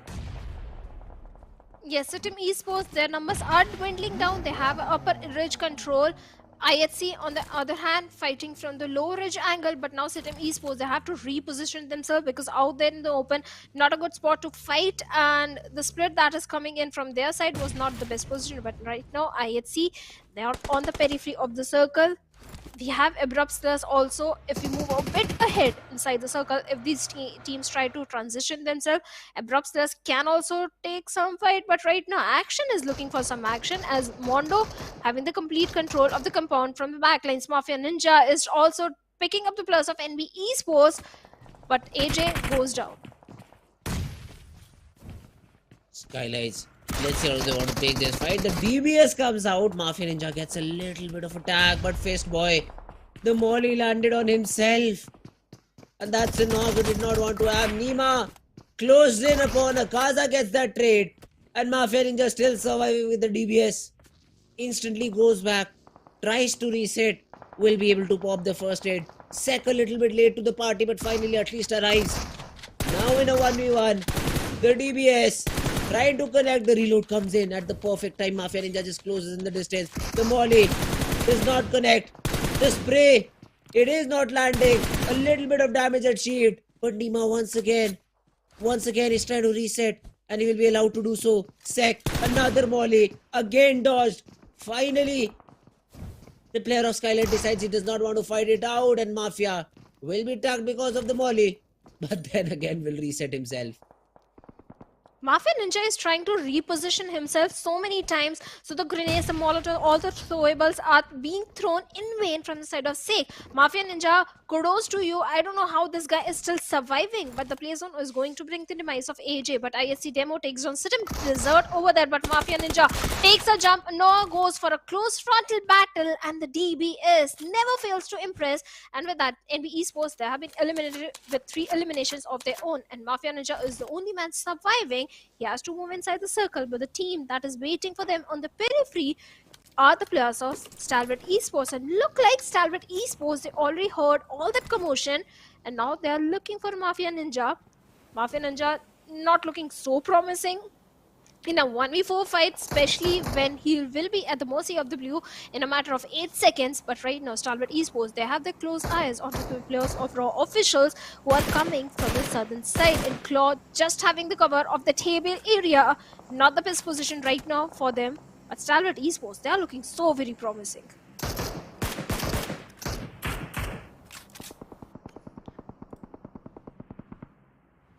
And Nizet from the rooftop angle is trying to get more information. He does have the information, just waiting for the players of Raw officials to come out in the open. The minute they show themselves, first glimpse, first bullet will come in from Nizet and will bring the demise, at least the knock from Raw officials. Raw officials, every single game is so very important for them, because right now they're not in the top 16 in the overall league standings, and they have to be in the top 16 if they want to play the grand finals. But IHC Zol, the DBS, brings down the entirety of Sitim Esports, and Sitim with just a single elimination wins by 9 teams, 27 players remaining. LX is down, but look at the position of IHC, just a little shack, one grenade. Okay, Exactly. and never up for this kind of a position inside the circle. All the 4 players sticking together in a single shack, one grenade can bring the demise of the entire team. Desperate situations, desperate measures. That's all I'll say. And IHC, they try to get that revival. They will be able to facilitate that revival. But Mafia Ninja, he's also running very, very close to the players of IHC. It could be difficult for IHC if a nade comes in. But for now, no one is in the close proximity. Mafia is still in the crosshairs of Team Stalwart Esports. But godless says Tata bye-bye to Mafia Ninja, as ILC add another frag to their name. Stalwart Esports, they find themselves almost the center of the zone. Action throws a smoke, makes the opponents a little bit paranoid that someone could be in that position. This is not the case. Rogue, on the other hand, gets a knock onto ASL Gangsta. So even Abrupt Slayers finally chiming in, getting some frags, trying to get some frags here, because that is just a knock. The confirmation is yet to come. Gangsta is also down on the ground. So ASL, they are also in a difficult situation. DEADEYES, guys, very near to the players of Team Abrupt Slayers. Let's see, Abrupt Slayers, will they be able to slay down the whole team of DEADEYES or not? Joker being one with the nature, trying to lob all the utilities, the smokes and everything. But Joker grenade takes down one player, but Precious Sir comes in with a vehicle run over and takes down Joker Sir over there. And with that, Abrupt Slayers, they have been eliminated, but valiant effort from the side of Abrupt Slayers. DE, they were brought down to 2 men, but easy revivals should be coming in. But no, look at the position of action. He can easily take down the knockdown players of DE in that situation. IHC trying to do something on the periphery of the circle. Seal, they have to move inside the circle, as a compound is not in the safety net. Leo Esports, well, they are also somewhere but 50 meters away from the circle. It's an open field. Seal Esports and Leo not looking so good at this point. On the other hand, Stalwart Esports, look at the position of all the 4 players of Stalwart Esports. They have the perfect control. They have the perfect real estate. They have the entirety of the circle in their favor.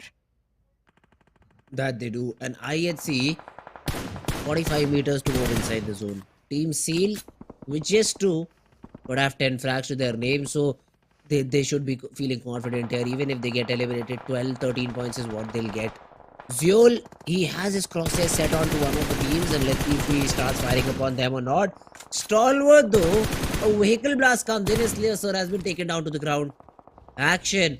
Still considering the fact that he could be third partied upon, and still he moves inside the smoke, and as soon as some shots hit him, he just decides to get in the buggy, get another angle, and not fight it out. Here the Kunyo TRZ in a 1v1, and Claw goes down. Rare, a very rare situation where a DBS is used in the close range angles, but this is what happens here, and Kunyo will survive the onslaught for now. They survive, but Rearax, he has a job to do. He has to go up for the rescue mission, but that won't be allowed. Drops from that rooftop angles, takes the player down, and with that TRD, they didn't survive long to enjoy the victory, but now Action is back in the action as he takes down Turulov Sir from the side of DEADEYES, but it was IC who got the confirmation, but Seal Rog, along with Soulless, is in the compound of Leo Esports. They are fighting for the control, and looks like Haitami, the DBS, takes on Soulless and Rog all by himself, but he also have a DBS. With a DBS, you can do a 1v2, but Stalwart Esports, they're not going to allow that. They are finding knocks and trades everywhere. No, actually, it was Slipknot that got the confirmation, but now Stalwart Esports, they are running death and destruction onto the plus of DE. With the vehicle run over, bring down the entirety, and now DE, they have been eliminated with only 4 teams and 12 players remaining. Oh, Kai's bot could have been needed, but there is a nade, does not find him. A follow-up molly. The molly this time, okay, no, it does not connect, but this nade from Zadi was a bit too long. Tops manages to get that knock, and now it's all down to Zodi. Nirzet pushes in, knows the position. It's a DBS in the hands, and Nirzet look at him back off. Look at him back off, and then finally re-engage. And Stalwart Esports, good decision making there. And Zodi, he tried to go for a frag over there, but no, Stalwart Esports, they come out on top. And now it's a 4v4v2 situation. Stalwart Esports and IHC, these teams find themselves in a good position, but Haitami gets a frag. And IHC reduced to just 3. Stalwart Esports looks like this is their game to lose. The way they are hunting the players with those buggies, those vehicles. Nirzet has been taken down by Demo, and this could be an opening for the players of IHC, because IHC is also having a very good run. Yes, they are on the periphery of the circle, but right now they are busy with the players of Leo Esports. One player has been taken down, and so only the last player remaining, Nirzet, has been eliminated. Demo gets a confirmation. At the same time, the deal with the players of Leo Esports. Now only 2 teams, 6 players remaining. It's a 3v3 situation. Stalwart Esports versus IHC. Who has got the better odds here, Fritz? Oh, it has to be Team Stalwart Esports. Although with this knock, the situation can change. The spray comes in from Demo, but Demo all out in the open, the cover being provided. Zeol with that nade gets another knock. IC surviving on very little HP goes down to Godless. Action left all alone in a 1v3. This is looking now like an IHC game, until and unless Action has some other things to say. All in the zone. Both of these teams are completely inside the zone. Godless try to find a different angle. Action has only one advantage, that he is proning in right now. There are players near to him. Zeol out for the hunt with the DBS. But Action, if he's able to take down one without any damage on himself, this could be huge. Zeol tagged up quite a bit. Action comes out on top, gets that knock. Tries to go for the confirmation, a little bit greedy, or I'd say wanted to be the person who get at least one frag and does not go for the chicken. Gets nothing at all, and the winner chicken dinner achieved by Team IHC. And IHC, yes, they got the winner chicken dinner for themselves. It was so close. Either of the team could have gone for it. Stalwart Esports versus IHC. None of them had the numbers advantage. It was a 3v3 situation, but it was IHC. They were dealing with the players of Leo Esports. At the same time, they were dealing with the players of Stalwart Esports when they took down Nirzet over there and brought the demise for the players of Leo Esports. And they are reigning supreme in this one with 12 elimination, total of 22 points. And in the overall ranking, they are sitting on the 3rd spot with 1774 damage. A huge number.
Welcome back, guys. You guys are watching PMPL South Asia Spring 2023. I'm Shara. Alongside me is Fritz. And Fritz, the entire day is about the Mongolian domination because all the Mongolian teams, they are getting the chicken dinners, and the Nepali region team, this came so close to it in one of the game. But this time, Stalwart Esports, well, it looked like it is going to be a Stalwart Esports considering IHC.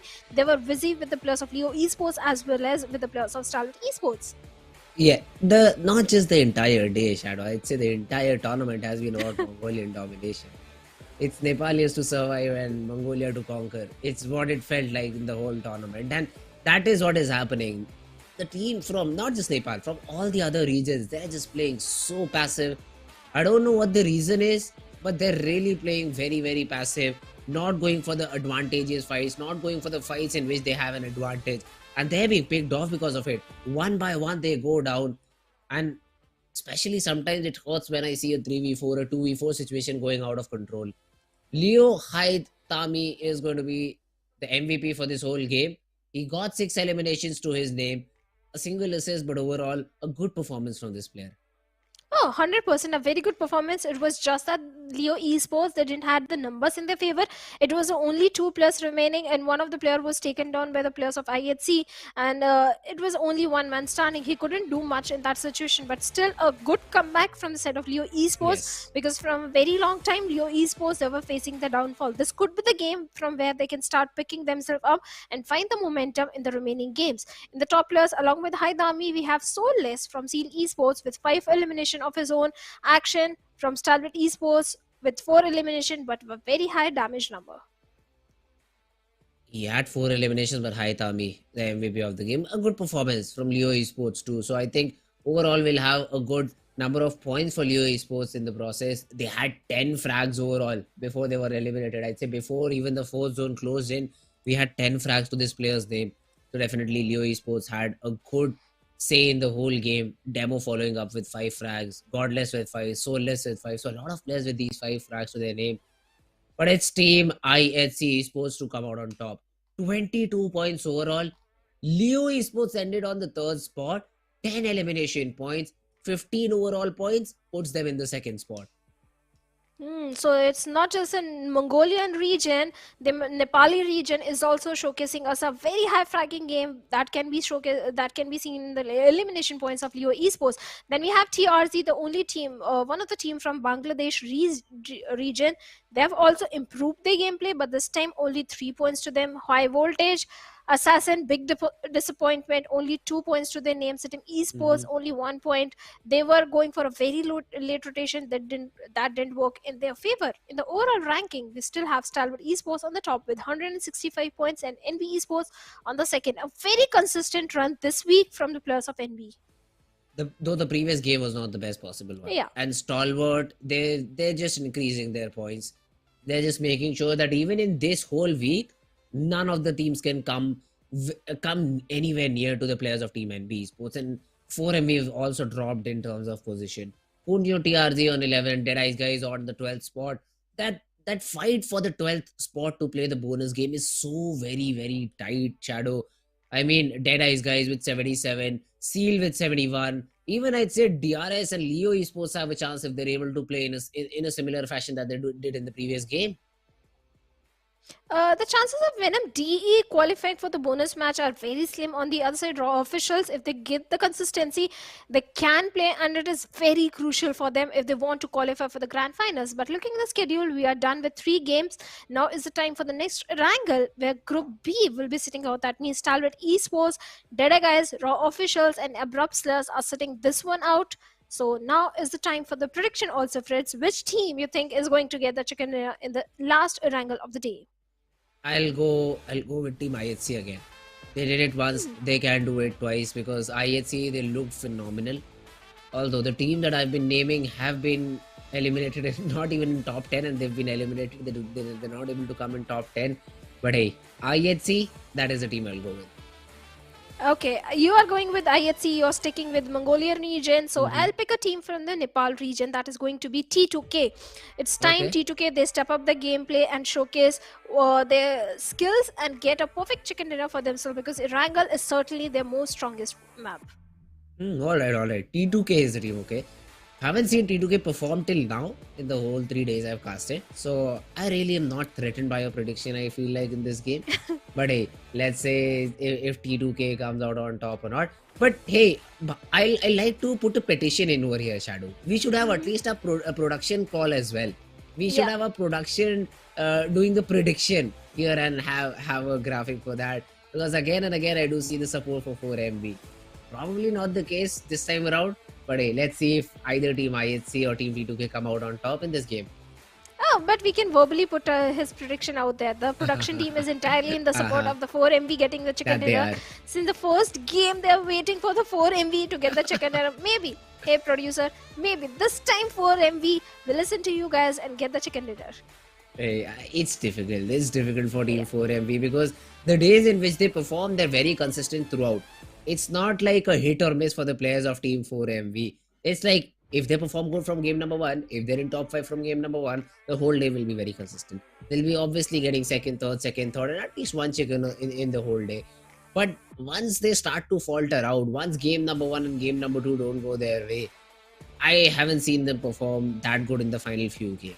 So I mean, 4MV for them, it looks like a little bit difficult thing to do in terms of statistics. But once the game starts, all those statistics are thrown out of the window. It's a completely new game. Maybe they have a chance over here to win the game. But yes, the fourth game of the day, the fourth game of Erangel is about to start very, very soon. Our predictions have been made. You guys also let us know your predictions in the chat section. And let's see which one of you is correct. IHC, T2K is what me and Robin have said. And let's see if we are correct or not. Let's jump right into action. And this time around, it's a plain path starting from military base. It is, and the big blue bird is already up in the sky, and this time it is taking us from military base towards the eastern side. So that means Georgopol, IHC, you have to glide a little bit more. You have to go rescue. You have to go for those vehicles for the rotation. At the same time, the team TRZ that likes dropping in towards the city of Primorsk, not an easy journey for them either. T2K. Easy journey. I won't say they are going to face too much resistance, but Sitim Esports, they are going to be happy. Yasna up for the grabs. Lipovka, Milta Power, Novirpnoy, all the areas are so easily glidable. But Leo Esports, well, Gatka, they need to resort to those vehicles. That they have to, and this will, I think, help us see that the early drop fights do happen, probably around vehicles. Because of a plain path like this, it's very, very east oriented. 4MV and Seal are happy. They are going towards their respective drop spots. But the other teams, I'd like to see how do they drop, especially the ones who used to go to Georgopol, the ones who used to go to Gatka, Query Split. I've seen all these teams struggle a little bit, and their struggle still continues because of the plain path. Yasnaya Polyana, again, another city which is very, very easy to achieve, very, very easy to drop on. Where we might see some drop clashes happening. I always love these drop collisions. So let's see. I don't think, actually, yes, in Yasna we have a drop collision happening between the players of Stalwart Gaming and Sitim Esports. Both these teams like dropping in the city of Yasna, and they go up against each other time and time again. We have seen in the past, but this time in Pochinki also we have a drop collision happening. D Venom are there at the same time. TRZ are also there, and Mama is on a very low HP, but AJ is the one who is going to find the first knock onto Jiro of Sitim Esports. At the same time, Mama also goes down. Domi comes in from that window angle and gets the instant confirmation. Krita gets the confirmation onto Mamba as well. So TRZ not looking good at all. Oh, really though? D Venom there, they're still pushing in forward. Punyo TRZ, they get one. The weapon switch is also there, but Degree is very low on HP. He needs support here. Mad Cat, don't know why he hasn't come in till now to support his teammate, but Degree is doing most of the job.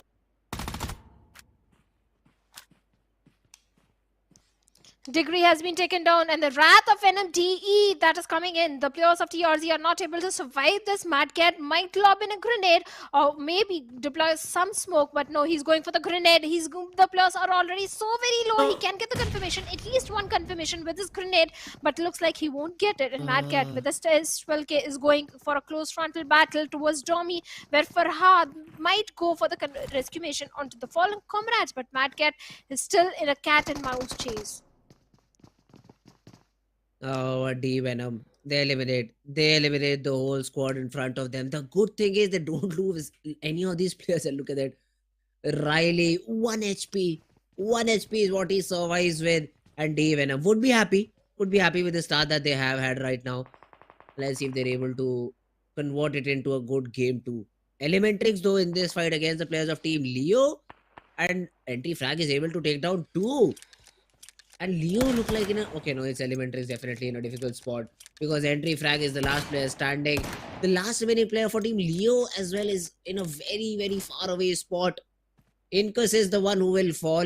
The other two might get that revival, but Slipknot not an important player here because he's all alone. Elementrix with the revivals, and I don't think so. Leo is surviving for a very long period of time now. Run, Leo, run. Slipknot, you have to run. From that far off distance with a UMP45, he's being the optimistic one to go for the confirmation onto the plus of Elementrix. Yes, the rescue mission is there. Revival is undergoing. And the plus of Elementrix, they're again back on their feet. Slipknot, all you have to do is just run and run back to the safety because Elementrix, they are going to come for you because they know one of the player is still there. And Leo Esports, after having a fantastic run in the previous one, this time not a good start. Slipknot still being the optimistic one, not looking so very good, but he doesn't have any vehicle, just a single grenade, and he can hope to lob it to the perfection and bring multiple players from the side of Elementrix down as they're going for the rescue mission, and he certainly does so. Gets a confirmation onto Incus, gets 1 defeat point on the other side. Elementrix, now 4MV, they come in and they're hunting for the players of Elementrix. A blessing in disguise for Slipknot, but now he's in a close frontal battle with the entry frag, and the DBS this time is going to fail, and UMP is going to reign supreme as Slipknot gets a confirmation, and with that, with the help of 4MV, Elementrix, they have been eliminated and becomes the second team to bid bye-bye from the lobby. 4MV this time starting around positive, and they've got 2. They're looking for more though. The information is not with them that there is just one player in this compound, and East and Dog riding together, just hoping that they have any sound cue so that they go and explore all of these compounds here.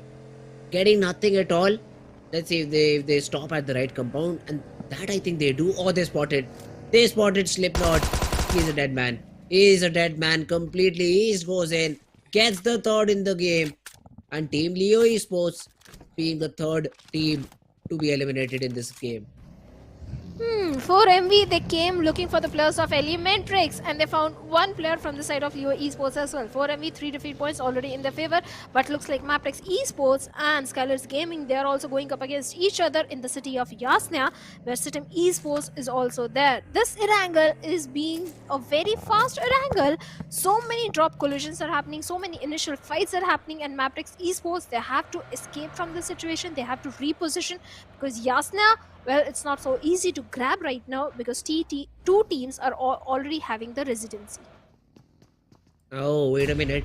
NB Esports, Team DRS, both of these teams now in a battle, and Killer goes down to the nade from Akaza.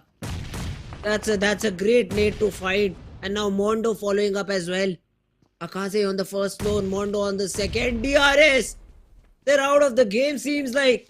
Just one man standing, the Vector comes in, Delta falls too, and the last remaining player says goodbye to the fight, and he'll be surviving for as long as possible for the position points. NB Esports, another aggressive start, this time with 3 frags.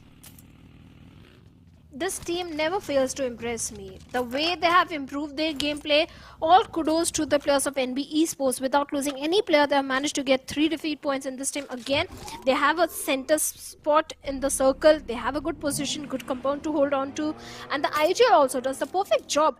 The way NB Esports, every single game, the way they go for the rotation, they find themselves in the safety net of the circles. So yes, even the IGL is doing the job so very perfectly from NB Esports. Kudos to this particular team. But talking about other teams, almost majority of the teams are trying to hold the center right now, with few teams on the periphery like 4MV and Seal Esports. They are on the southern periphery. Other than that, everyone is trying to move towards the center of the circle.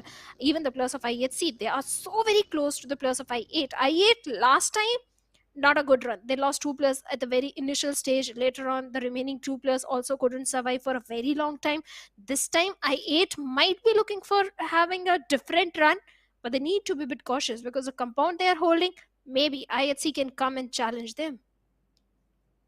Oh, look at the zone though. Another hard north shift. And this time T2K find themselves in the very, very good spot. Rig around the bridge, just camping it out. And the support will be there from the remaining players of Team T2K. But Rig has to make sure that he is not the first contact. In any sort of fight, Rig has to be the second person to take contact so he gets the most effect out of the battle.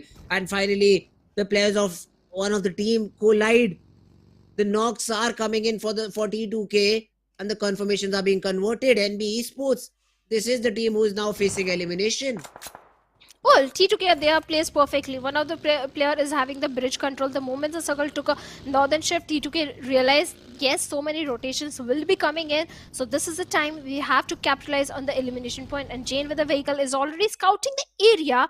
High voltage, they are in the close proximity. But in the first drop, we have a very deadly weapon that is going to be Groza and the suppressor, but for the sniper and the level 3s. The level 3s and the Groza can be so very deadly. They are going to come handy. But the question is, who is going to come for this airdrop? Because it's few thousand meters away from the circle. No one. I mean, until Seal decide to just rotate near the airdrop, there's really no reason to go and try and loot that airdrop. But I think Seal will. Yes, they will. They will be very happy when once they open the airdrop, they'll have the level 3 utility and then also the Groza. So the close range battle for Team Seal also will be very, very strong now. IHC though, rotating from the Rozog bridge, that bridge is not camped out entirely. Yes, if you do follow the road, you'll face off against the players of Team T2K, but for now the bridge is completely empty and can be used for rotation. The Rozog bridge is trying to be used by the players of Team 4MV, which could be a little bit difficult because on the other side of the bridge, we have the players of Team Bad Intention. So they'll need to be careful. Seal also coming in from behind. And let's see, IHC versus Seal. This is a potential fight here, Shadow.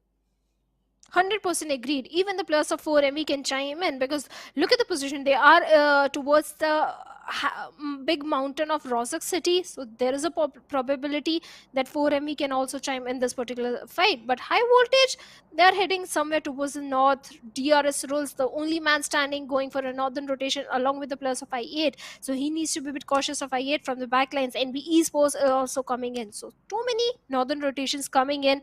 From the western front, it is the players of DE Venom who are going for the shooting range area, and maybe they can occupy shooting range because for now it's up for the grabs. But Bad Intention so very up close to the players of T2K, aggressive team. I won't suggest Bad Intention to play the center in this particular circle. If they stick to the periphery, maybe they will be rewarded by good position points. But the zone again and again forces all of these teams to use these bridges. You see 3 to 4 teams around this area but not using the bridge. But 4MV, they are being the confident ones and trying to use the bridge. Now Team Bit could have been activated, but they rotate themselves off and they're trying to fight it out against the players of Team T2K. So this is the first challenge for T2K. Sandesh instantly rotates off to provide some support. And let's see if T2K fights it out against the players of Team BIT or not. The petrol pump is what Team BIT wants to acquire, that they easily will. But T2K, if you want to play in the center of the zone, you better find a compound, because if you're in the open, you'll get third party from 4 different angles. Yes, Bad Intention, they're having the control of the gas station, but look at the hills over there in front of the gas station, which 4MV are holding on to. So 4MV, they do have a angle advantage, height advantage onto the players of Bad Intention, but right now 4MV, they are busy with the players of IHC as all has been taken down. But look at Dobu right in the compound of Scarlet's Nima, and he lobs a Molotov, but no connection whatsoever. Nima is also ready with a grenade to retaliate, and this time Dobu lobs a second grenade, but no connection. Nima is out of the building. He do realize he can't hold on to that compound on the other side. He's going to retaliate. It's a fight. It's a battle of grenades. None of them is winning. Is their cavalry, their reinforcement is also coming in for both the players. But 4MV this guy is not going to stop as he takes on Demo and get the confirmation. Now IHC, they're left with only 3 players. Sitim though on the other hand against Skylights is AJ goes down. Nima now in this battle. The DBS. As soon as you hear the DBS, you just try to get away from that angle and Desert from far behind. Gets another frag, although IHC, they've also lost 2 of their players. It's all down to Alex, who found himself in a good spot while he was trying to rotate. And now IHC, they're just being survived by Alex and Godless. Godless also might just get pushed upon by the players of Team 4MD. But wait a minute, D Venom, they find themselves in another close range battle. High voltage. They lose a player early on. Malik goes down. And now Farhad try to cook a nade. Assassin with the shotgun. And so is Praveen. But the nade from Farhad will get Praveen out of that position. Assassin finds himself all alone. Shotgun takes one down. But then the trades are there. And D Venom with another squad elimination.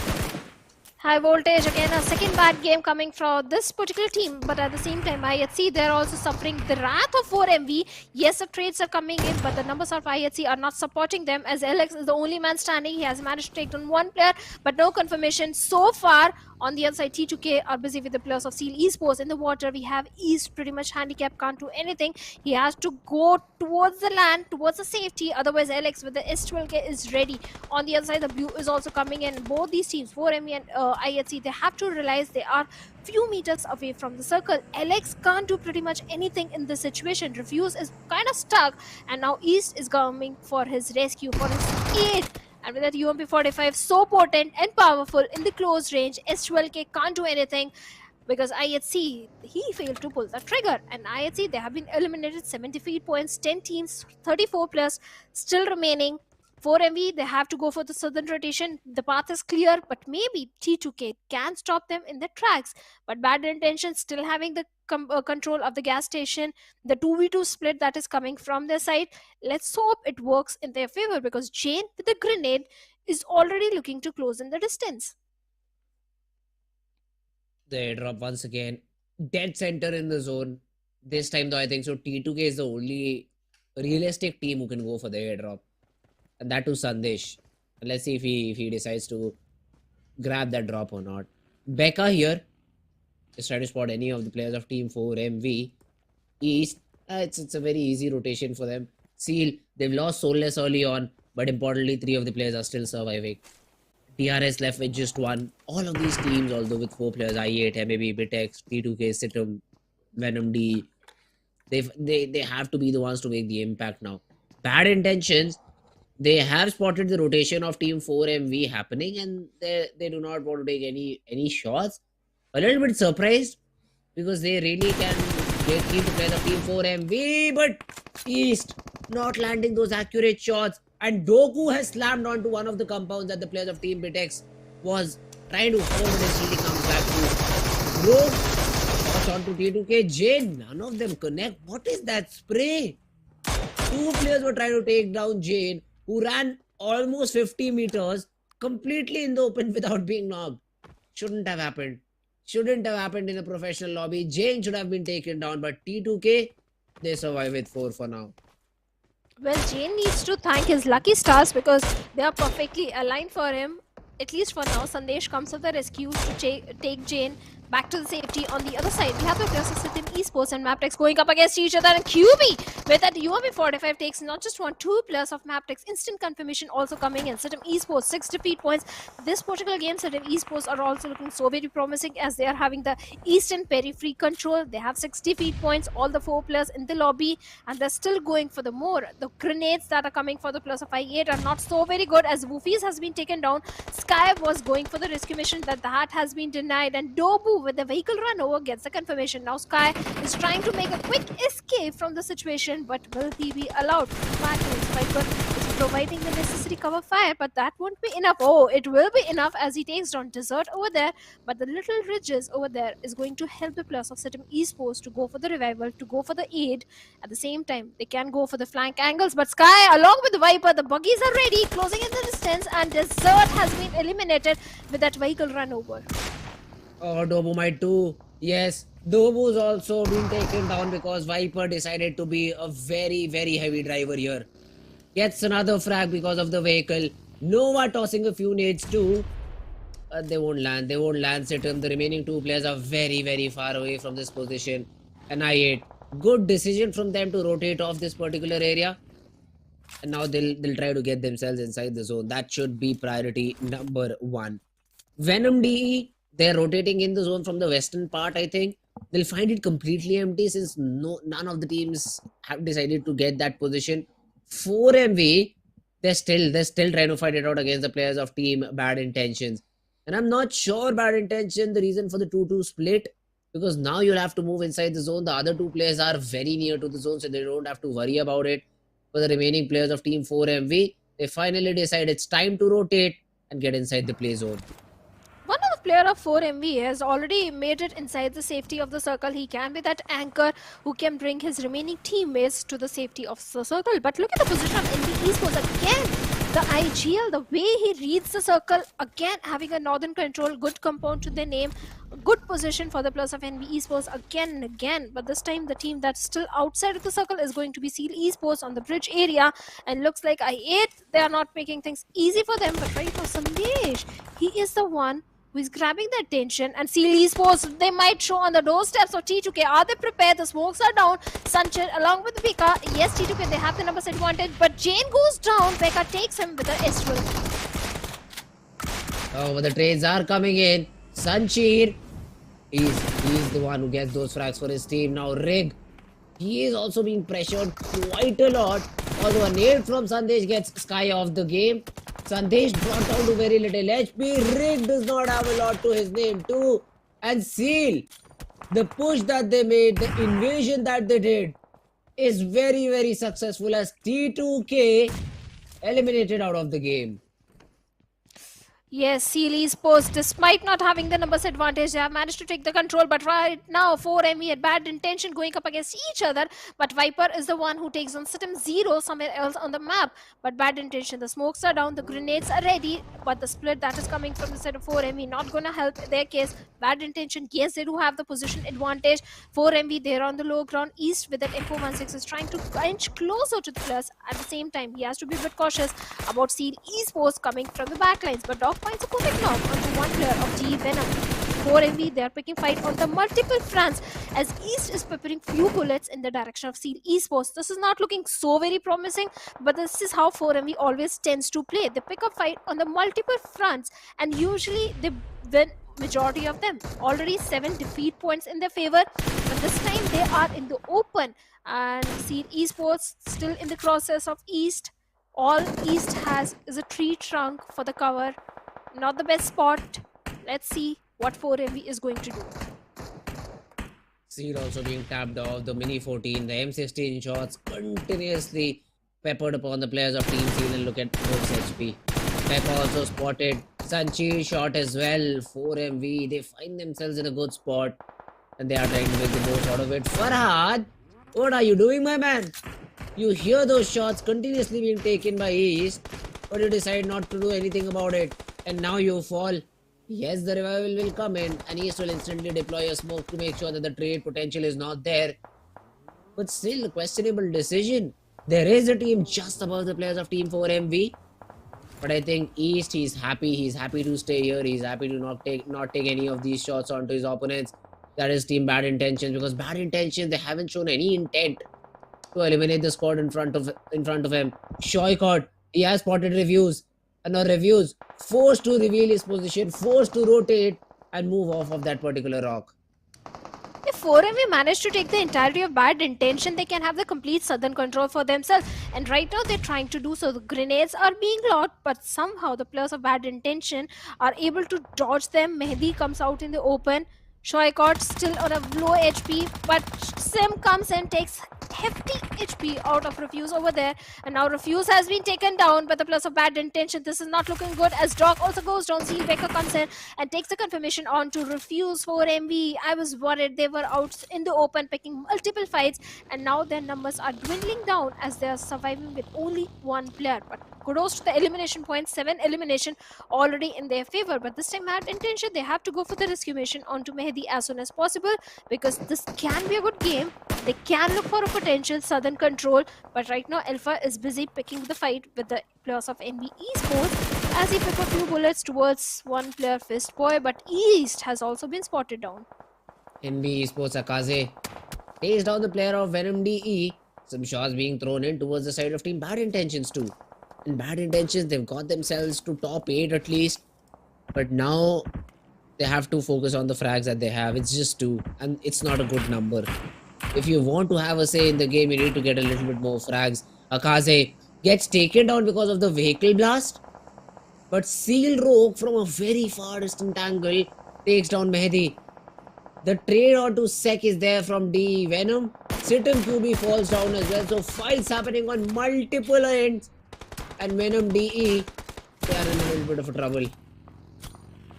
9 defeat points already in the hands of Venom DE. They're trying to go for the northern control, whereas Bad Intention trying to go for the southern control. Close front battle, and Krita is the one who is going to come on the top. And NB Esports, they have been eliminated with 3 elimination on 7 spots. 16, 15 plus still remaining. Domi is down.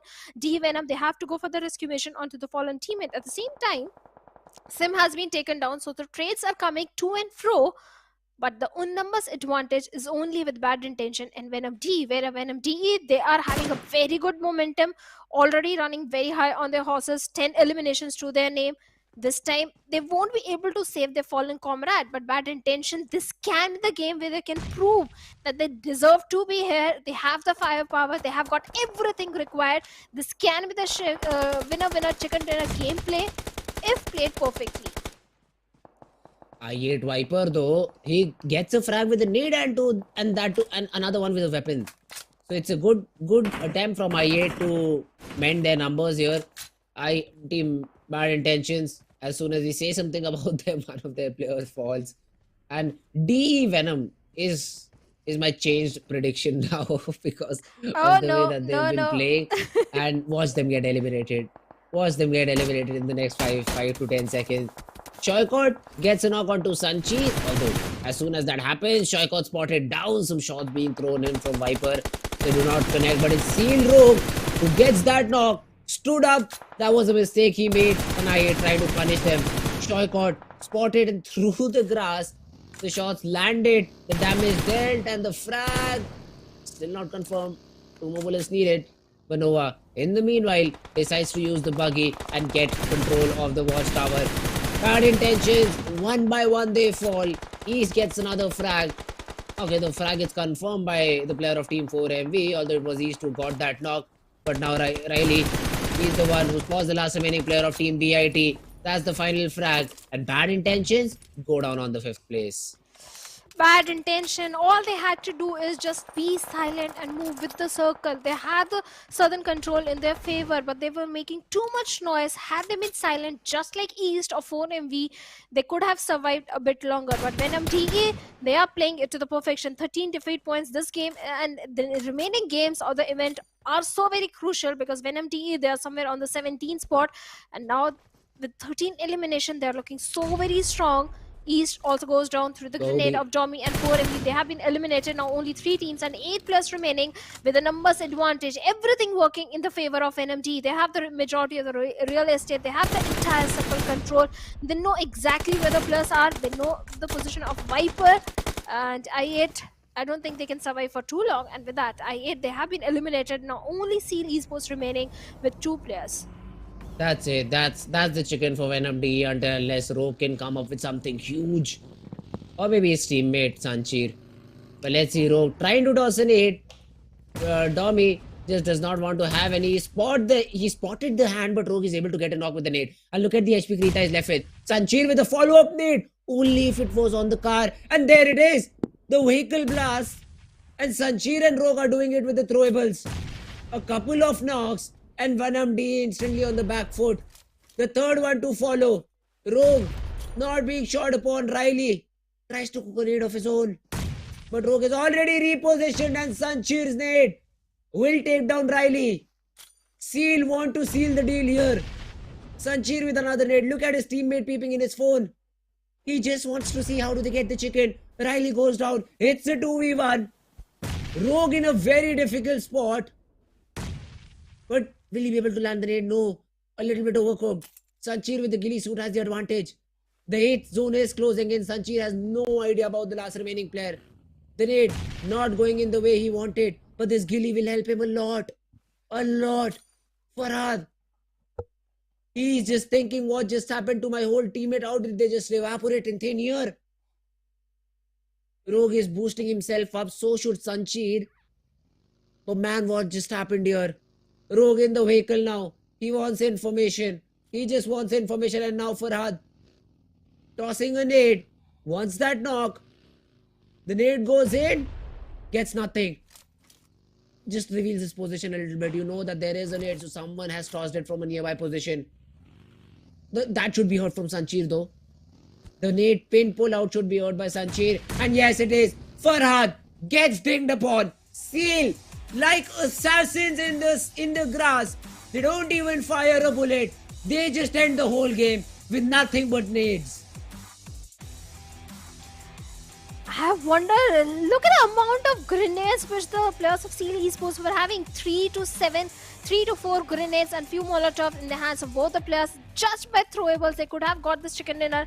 Perfect gameplay, perfect synergy being showcased by the remaining 2 players. Seal Esports played it to perfection. 8 elimination, total 18 points to their name, and now they are sitting on the 12th spot in the overall ranking.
Welcome back. You guys are watching PMPL South Asia Spring Season 2023, and Seal Esports just got a fantastic chicken dinner for themselves.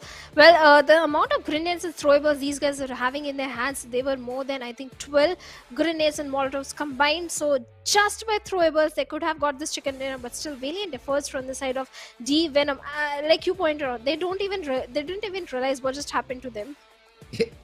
I mean, they did not even see a player. That's the point. Yeah. The only time D Venom saw a player was when he was throwing a nade, and it was, I think, Farhad was the one who saw the hand and then instantly got knocked out. The very first player to get knocked out. That is where they saw a player. After that, it was just completely invisible. They were just completely invisible and finished off the whole game with nades. The MVP of the game is going to be Viper from Team Illuminate Crew. I8, they did have a good performance in terms of frags, but were nowhere near the top 3 position. Oh, they are nowhere near top 3, but still I had a good gameplay coming from their side, because the first Erangel also they came on the 2nd spot. This time they came on the 3rd or 4th spot. Still, it's a work in progress. They're still having good points in their hands, so I'm happy they're at least not in the bottom. But Bad Intention, this time they stepped up big time. They had a very good position. All they had to do was just stay silent. But in the top players, along with Viper, we have Rogue with 3 elimination, but a very high damage number.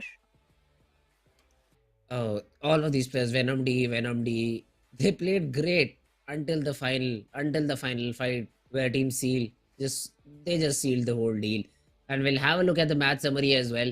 Let's have a look at how many assists did a player got, and that's Sense 4. Yuki with the highest number of assists, 6. Had the highest number of healings as well, 535. But damage was ruled by Rogue and Krita with the best elimination. Oh, 100%. Best eliminations are coming from the side of Krita. Venom D, they need the points. Yes, they were not able to get the chicken dinner for themselves, but still, the 16 elimination points is definitely going to help them to climb up the ladder in the overall ranking, because they need those points, 22 points to their name. But Seal Esports are the one who get the maximum placement points, total 18 points to their name. They were also having a very good run. A very high fragging game came from I8, 4MV. In the end, they didn't have the numbers. It was just East surviving by all himself. That's where they couldn't get the chicken dinner, but still a very good run. That is true. It's still a great run from all of these teams. Although High Voltage, Skylights Gaming, Kunyo, TRZ, no points. IHC, I expected this total point to be the position that they ended in. But hey, I'll take it. 1 point for Team IHC. Not the best point, not the best number of points, but yeah, still something better than nothing. Stalwart Esports still on top. NV Esports played an extra game, still on 127 points. Around 38-point difference is there between the team of Stalwart Esports and NV Esports. T2K yet to climb up. They've been stuck in that 100-120 range for a very long period of time. It seems like they cannot come out of it. Or maybe they're trying to experiment things before the grand finals, because T2K, they are already moving in the grand finals. We know this thing for sure. So these are the only few days remaining where they can experiment something and try different strats. But this time, the team who are still in the bottom, we have Elementrix with 43 points, High Voltage with 59 points, Leo Esports, they stepped up big time in one Erangel, but again, bad start for them. 63 points only. Raw officials, every single game, every single point matters a lot to this particular team as well, because they are also not in the top 16. And with that, for day number 4, we are left with only one game, that is going to be Sanhok, where Group A will be sitting out. That means 4MV, NV Esports, Seal Esports, and Bad Intention. They won't be playing in this one. And with that, again, the prediction time, Fritz. Should we predict the team that will take the chicken or the one that will be eliminated? Oh, we are jinxing every team. Exactly. We say 4MV eliminated. We say IHC eliminated. You say T2K gone. Who will win it? Who will win it is the biggest question. Let me throw a baller out there. I'd say NB Esports. They got Miramar. I hope that's the only thing I can do. I hope that they get the map of Sanhok. Let's hope, because T2K also came so very close to on the day number 2 getting that chicken dinner in the map of Sanhok.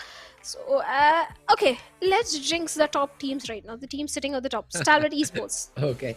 You say Stalwart Esports, I say NB Esports. Let's see if either of us is correct, or these are the first 2 teams to get eliminated off the lobby. It'll be interesting to see for you, because you're on 0. You're on 7. But for me, I need to get this counter at least to 1. I could cheat. I could try and maybe bribe our producer and get this number to 1.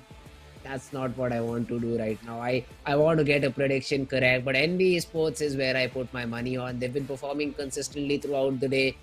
Top 5, top 6, 5-7 frags is what they've been getting. 1 chicken as well in the map of Miramar. So I do hope they repeat the feat in this map of Sanhok now. I hope they do, because NB Esports do perform good in the map of Sanhok also. But Stalwart Esports, okay, I think they still are looking for one more chicken dinner so that they can safely say they are sitting on the top spot in the overall ranking, where they have a competition with the plus of 4ME, and 4ME not playing this one. They are sitting out. This opens so many things for the plus of Stalwart Esports. Yes. And since both these teams are sitting on the top, they've got nothing to lose, even if they are taken out pretty early in the game. So our prediction... Okay, we are jinxing the top teams, not the bottom teams. So bottom teams, please showcase a very good performance, especially the plus of Venom DE, Raw officials.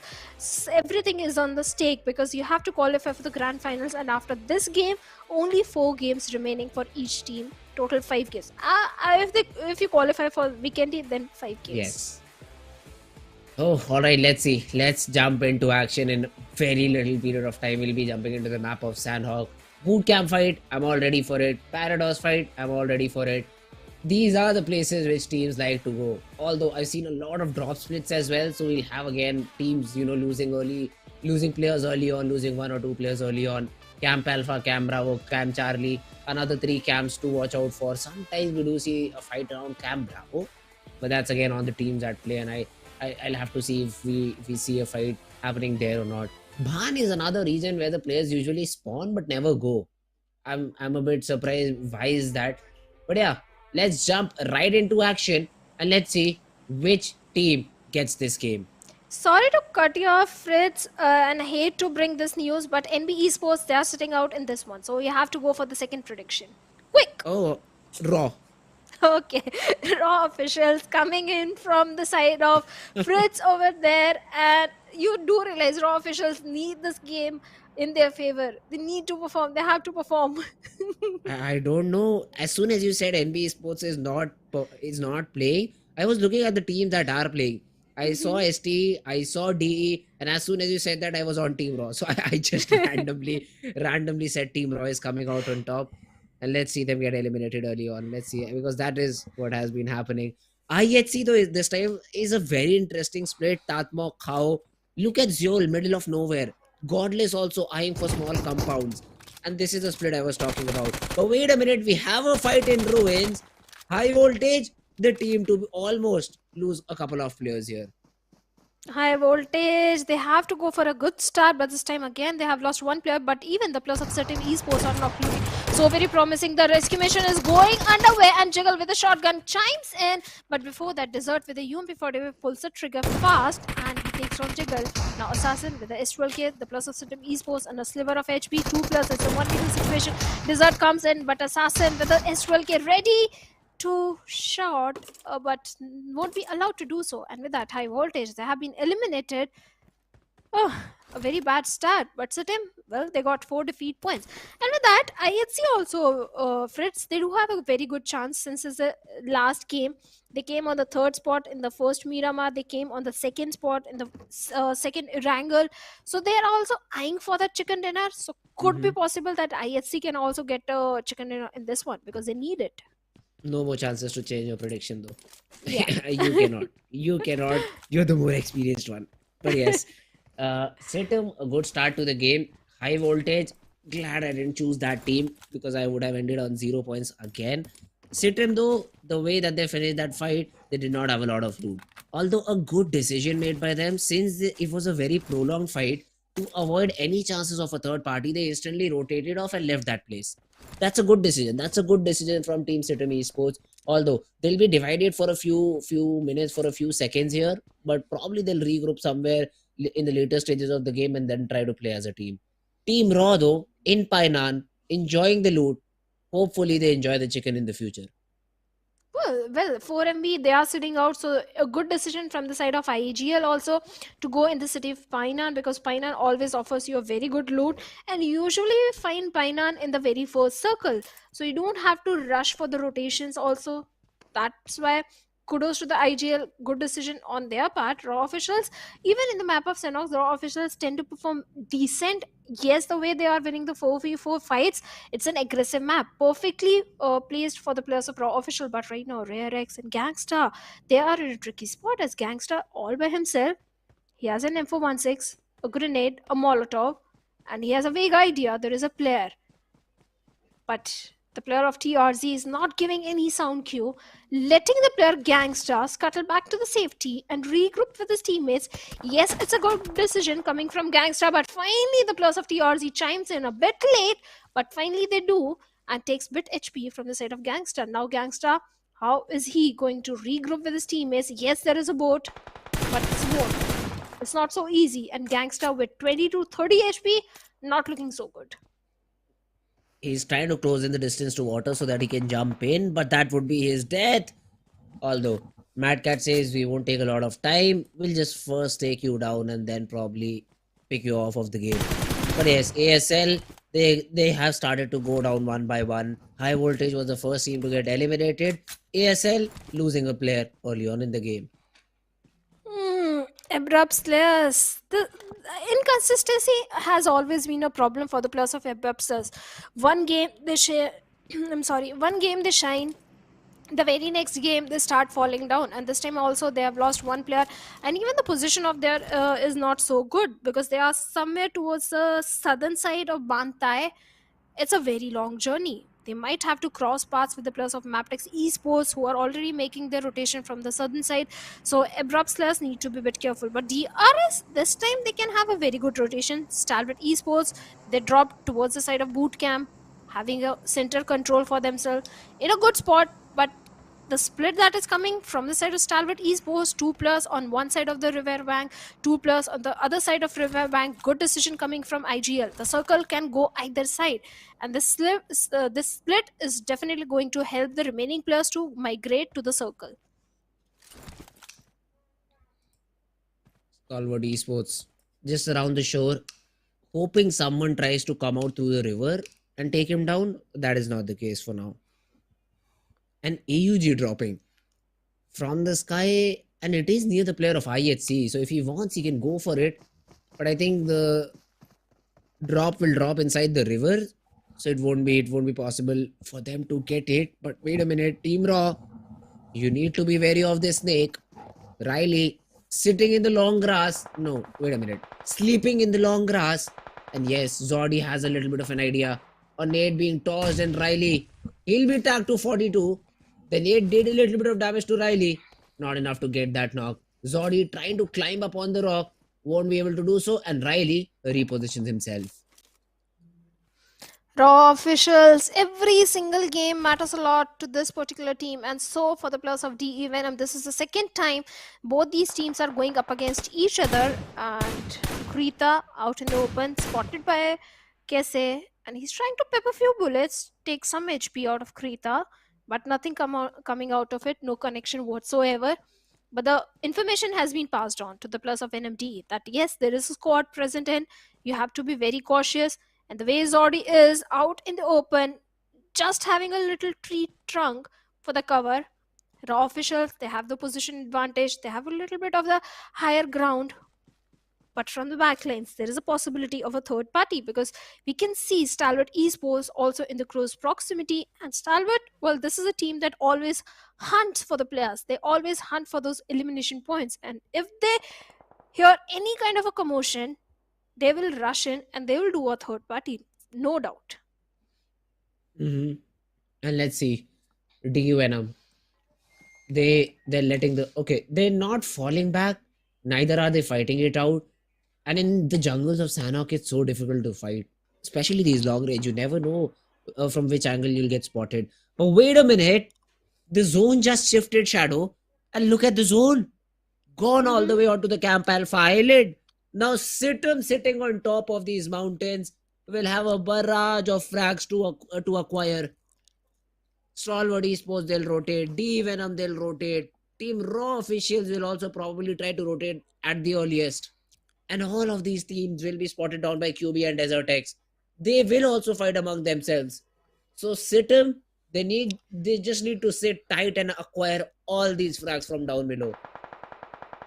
This is where the IGL decision of Stalwart Esports comes to the perfection. Look at the 2 players already on the Camp Alpha Island.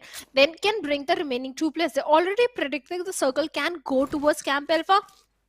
Perfect call from the side of IGL. At the same time, Geta Uta, he takes down Rally from the side of DE Venom. Easy confirmation should be coming in because Domi is on the other side of the river. There is no chance that he can come for the rescue mission. But Farhad with that bike, maybe there is a possibility he can chime in and go for the revival. But looks like the players of Raw officials are not going to allow that. At the same time, so many teams, even the players of MABETEX Esports, are also coming from the southern side. So both these teams have to be very cautious about the third party, which Nirzed is doing as he takes one player from the side of DE Venom, gets a confirmation, and now the numbers of DE Venom are not favoring them. Raw officials slowly and steadily sneaking their way, trying to cross the island. Stalwart Esports, though, they've taken down one of the players, so that's the second frag to their name. Raw officials against MAB, this is an important fight. MABETEX Esports, they need to be careful here. Although I8 being shot upon, Alex gets a knock, and the remaining players of I8, they were trying to cross, but DEADEYES guys comes in with a third party. Slayer serve with a knock. T2K also just steals out that frag. And IHC left with just 2. Alex and Demo, these are the last 2 remaining players for team IHC. And IHC Esports, they were all out in the open. MAB though, one of the players gets caught off guard. There's the knock. Kese being subjected to a nade. A trade of utility, but the molly does not land. And Raw, they get another knock. Claw is out. Now Baron. The follow-up nade onto Baron. Baron almost went down. The damage was huge. Not enough to get the knock. Tries to rotate off to a different rock. But the nade will follow. The nade will follow. And once again, Team Raw have an upper hand in the whole fight. Valley all by himself, his position has been compromised. Claude knows exactly, or at least has a vague idea, where he could be. The players of MABETEX Esports not having a very good time. Raw officials were placed perfectly. MABETEX could have done a perfect third party, but Raw officials, they are the dominating force right now in this lobby. 14 teams, 46 players still remaining, and Claw with a grenade is looking for a confirmation onto Valley. He knows exactly where Valley is, but the smoke is not giving him the vision, so he's going to resort to those grenades. 5 grenades, 1 Molotov already in his favor. The second one goes in, and Valley is surviving on a sliver of HP. He won't be able to survive for very long as the Molotov is already there. The smokes are not giving the vision, but still, Raw officials without any casualty, 4 defeat points. 3 teams have already been eliminated from this particular game. It's a 1v4 from Raw. I'm sorry, Claw. Sounds the same though. Claw gets a 1v4, and that's a great way to start off the game on a positive note. 40 seconds left though for now to get inside the zone. 100 meters is what they have to achieve. Shouldn't be a problem considering there is no one nearby until unless Kunio TRG come in with a third party. The side of team Raw officials are a little bit safe. But my question is, once the zone goes more towards the Camp Alpha Island, how will you then rotate? For now, the Kunio TRG is looking to rotate with the vehicles, and they've spotted the players of Team Raw. It seems like that is the only reason for them to stop in their step. And IHC on the other hand against Red Eyes Guy. The S12K is out. Won't be able to get the second knock, and on top, Sir will be finished off. And those glowy eyes of Team IHC's player will turn red because of the frag. Oh, these eastern rotations are not easy at all. Even the players of IHC suffered heavy casualties. Demo is the only man standing. Now the players of DEADEYES, their numbers are dwindling down, but DRS rolls comes in and takes down Sleepy from the side of Abrupt Slayers. At the same time, DE, well, they are going to eliminate Demo. IHC also wins by way with only 2 eliminations. Certain, yes, they are being the king of the hills, but sooner or later the circle will shift towards the southern side. That is when the players of Esports have to descend from that big mountain, and it's not going to be easy. But for now, Precious Sir has been taken down, and instant confirmation also coming in. At the same time, T2K are also locking horns with the players of I8 who are playing along with the blue. 1 minute 15 seconds is all these teams, or both these teams are having when they will be at the mercy of the blue. But look at the position of Stalwart Esports. Fantastic compound to hold on to in this particular circle. This is the prime compound to hold. Could land them a winner-winner chicken dinner if they are able to defend it. Very fantastic position for the players of Stalwart Esports right now. Stalwart. Let's see how do they want to play this one out. DRS though, they're gatekeeping the players of Team ASL. Abrupt Slayers, this is the third zone, and as soon as it closes, the damage would just be huge. So it's not looking a good game for the players of Team Abrupt Slayers at all. Let's see how do they want to come back. How do they want to get inside the zone? Sitem though, there's no one below them. There is a player directly below, but I don't think so that frag is going to be achieved by the players of Team Sitem, although it will be very difficult if they're able to do so. So they're still waiting. They're still waiting and watching it out. T2K Jane on the other hand is able to take down the player of Team I8. DRS comes in with a counter flag onto the player of Kunio TRG. So Kunio TRG are fighting on multiple fronts here. Mad Cat, Molly at the ready. The S12K not landing its shot, but now Mafia Ninja needs to come out. And as soon as he does, Mad Cat is waiting. Mad Cat is waiting with his arms open. And the Molly will make things even worse. Mafia Ninja burning down will be eliminated. And that's the elimination of Team Skylights of the game. Mad Cat, the question is, would he be able to get those revivals? I think Rarex will get the revive, yes. And Mamba has been taken down by Yetayuta's nade from Team Raw. Zordi though has been taken down by the player of Team Stalwart, I think. So now even Team Raw find themselves in a difficult spot. 4 teams are still on the main island. They have to cross the river. They have to transition themselves inside the circle. It's not going to be so easy. And yes, raw officials are also one of them. We have DRS, we have TRZ. They don't have too much time. Only 14 seconds on the clock. Raw officials are being the fish in the barrel situation, going for the swim. Zodi has been taken down, and Yeta Uta is deploying the smokes to provide the necessary cover to go for the rescue mission. But Stalwart Esports, like I said, they placed perfectly to stop the plus of raw officials in their tracks. Already going for the confirmation, but DRS Gyante being the brave guy, and the remaining plus also with those vehicles going for the rotation. But Orangey comes and takes on Delta over there, but Rules finds Orangey. The trades are coming in. Frag with the DBS going for the confirmation onto Gyante, but Gyante also at the same time is giving away the position of Orangey of Incus. And Elementrix, they lost one player. Orangey, there's still a chance that they can go for the revival, but DRS, they lost 3 players.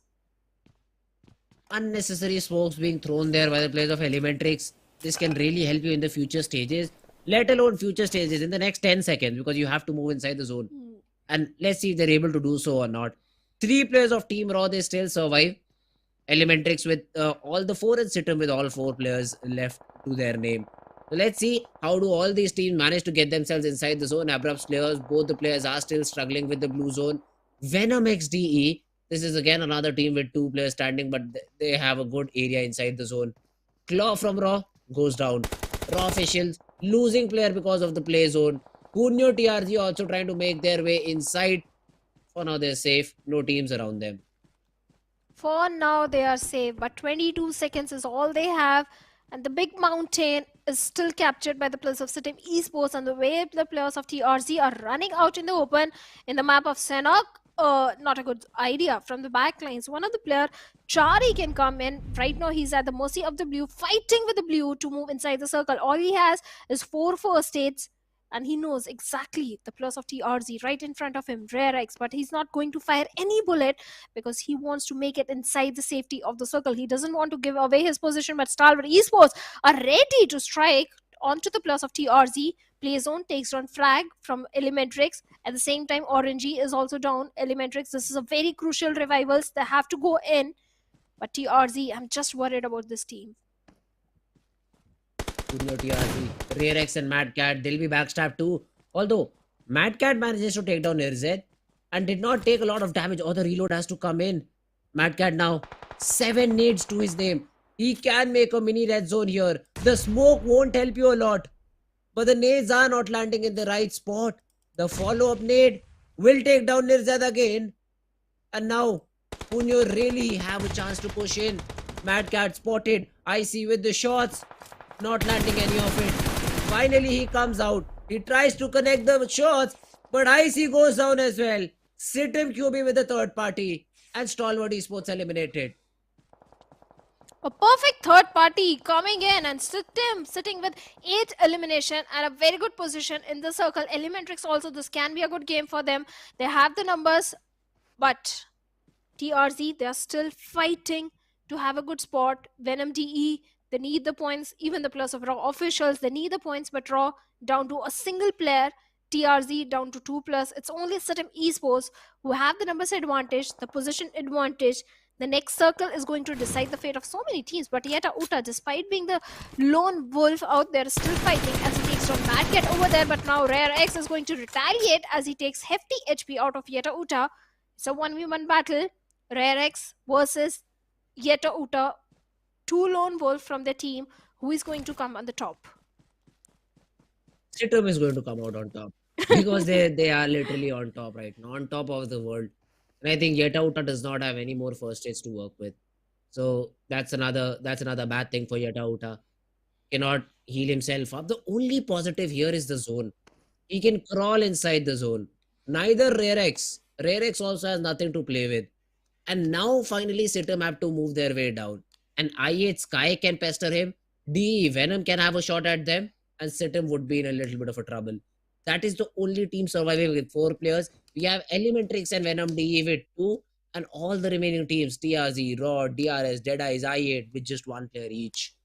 And Elementrix, they want to have a piece at the pie. TRZ Rare, he is alone. He does not have a lot of HP. He could be taken down. But wait a minute, Zero He gets that frag. DEADEYES guys out of the game.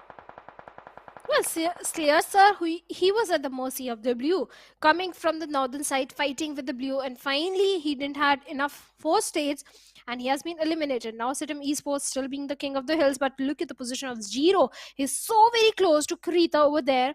But D Venom, they don't have the numbers. It's only 2 players. Krita along with Farad. Krita knows exactly where Jiro is. Finally, he strikes, takes hefty HP out of Jiro. But finally, somehow Jiro survived. But the smaller rock can be deadly for Jiro if lobbed to the perfection. But from back lanes, the perfect cover fire is being provided. But Jiro still goes down through the hands of Farad. Flowing left and right. Farad, he has been able to reduce a player of Team Sitem. Krita though being sprayed upon by Dobu. And as Sitem would be like, we were in such a good spot. But as soon as the zone does not favor us, we are struggling. We are struggling now to get off the hill now. QB, he still has the advantage point. Krita sort of has created a one-way where he can spot his opponent, but the opponent cannot spot him.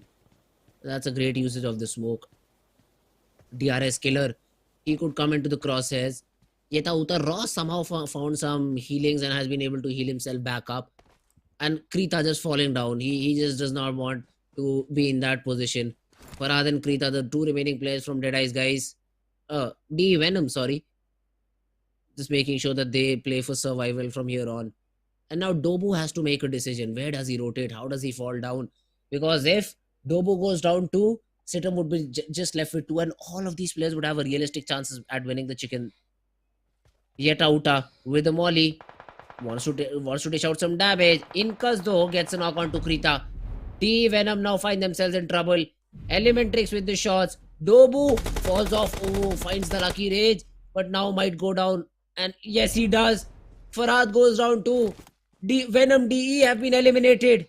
But Dobu, will he get that revival is the main question. The zone is tagging him out, but I think he was able to get in and he is being revived. Now Yeta Uta slowly and steadily crawling up. Dobu, as soon as he gets the revival, he goes down to the zone because the zone has already started to shrink in. Sitem is also reduced to 2. Elementrix, it could be their chance. DRS killer though, he's the snake to spot out 20 meters inside the zone. He's crawling his way up. UMP and an M4 to work with. QB very close to Yeta Uta. The nade pin sound has been taken into account and killer comes out, gets that knock. The trade is being attempted from Elementrix.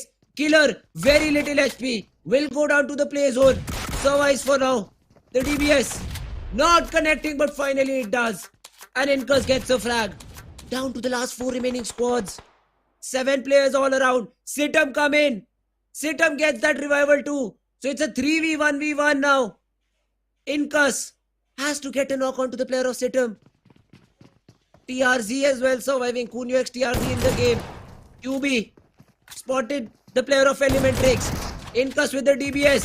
Great shots. Great damage achieved. Not the knock. The molly to follow up.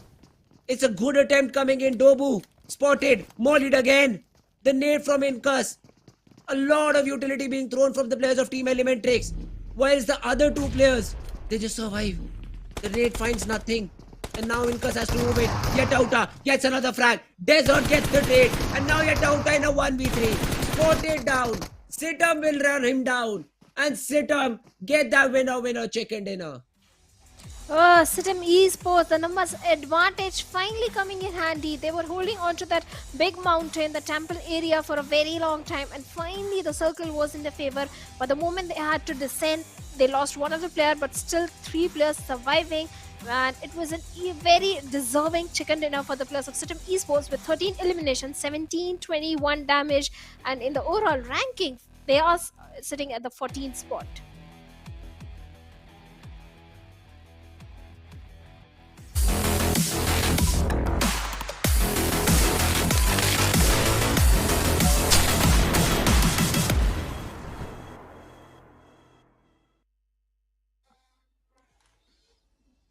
Welcome back, guys. You guys are watching PMPL South Asia Spring Season 2023. I'm Shadow. Alongside me is Fritz. And finally, in the last game of day number 4, Sitim Esports, they got a chicken dinner for themselves. They Yes. were holding on to that area since a very long time. Even the plus of Stalwart Esports had a good position, but so many third parties were happening this time. So many fights were happening that Sitim Esports, just from that height advantage, they were able to rain death and destruction in the map, and they got the very well deserving chicken dinners. That they did. That they did. Man, the position that they were holding was so easy first in the first few zones because Yeah. it was not difficult at all for them to, just take players from that high ground advantage. As soon as they get shot upon, they just dunked it. They just dunked it and were very safe. But the real problems started when they had to come down. Two of their players were able to come down on time. Dobu was struggling a little bit, but somehow the calls were made perfect. The calls were given perfectly, and Dobu came down, got that revival, and that is how Situm, with a 3-man advantage, it was a 3v1v1v1 in the final zone, and they just took down players one by one and came out on top. And MVP is also going to be from the same team. Situm Esports, 6 eliminations overall, a great game by the lad. Yesterday also Sitim Esports in the third match they were able to get a chicken dinner for themselves.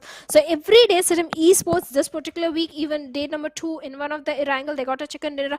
Every day they are trying to get at least one chicken dinner, and it is a step in the right direction. They are getting too many points for themselves, but along with him, other top players, we'll have a look after a certain time. But Sitim Esports, yes, the graph is certainly rising. They're preparing themselves for the grand finals, and the way they're coming stronger, it's so very impressive.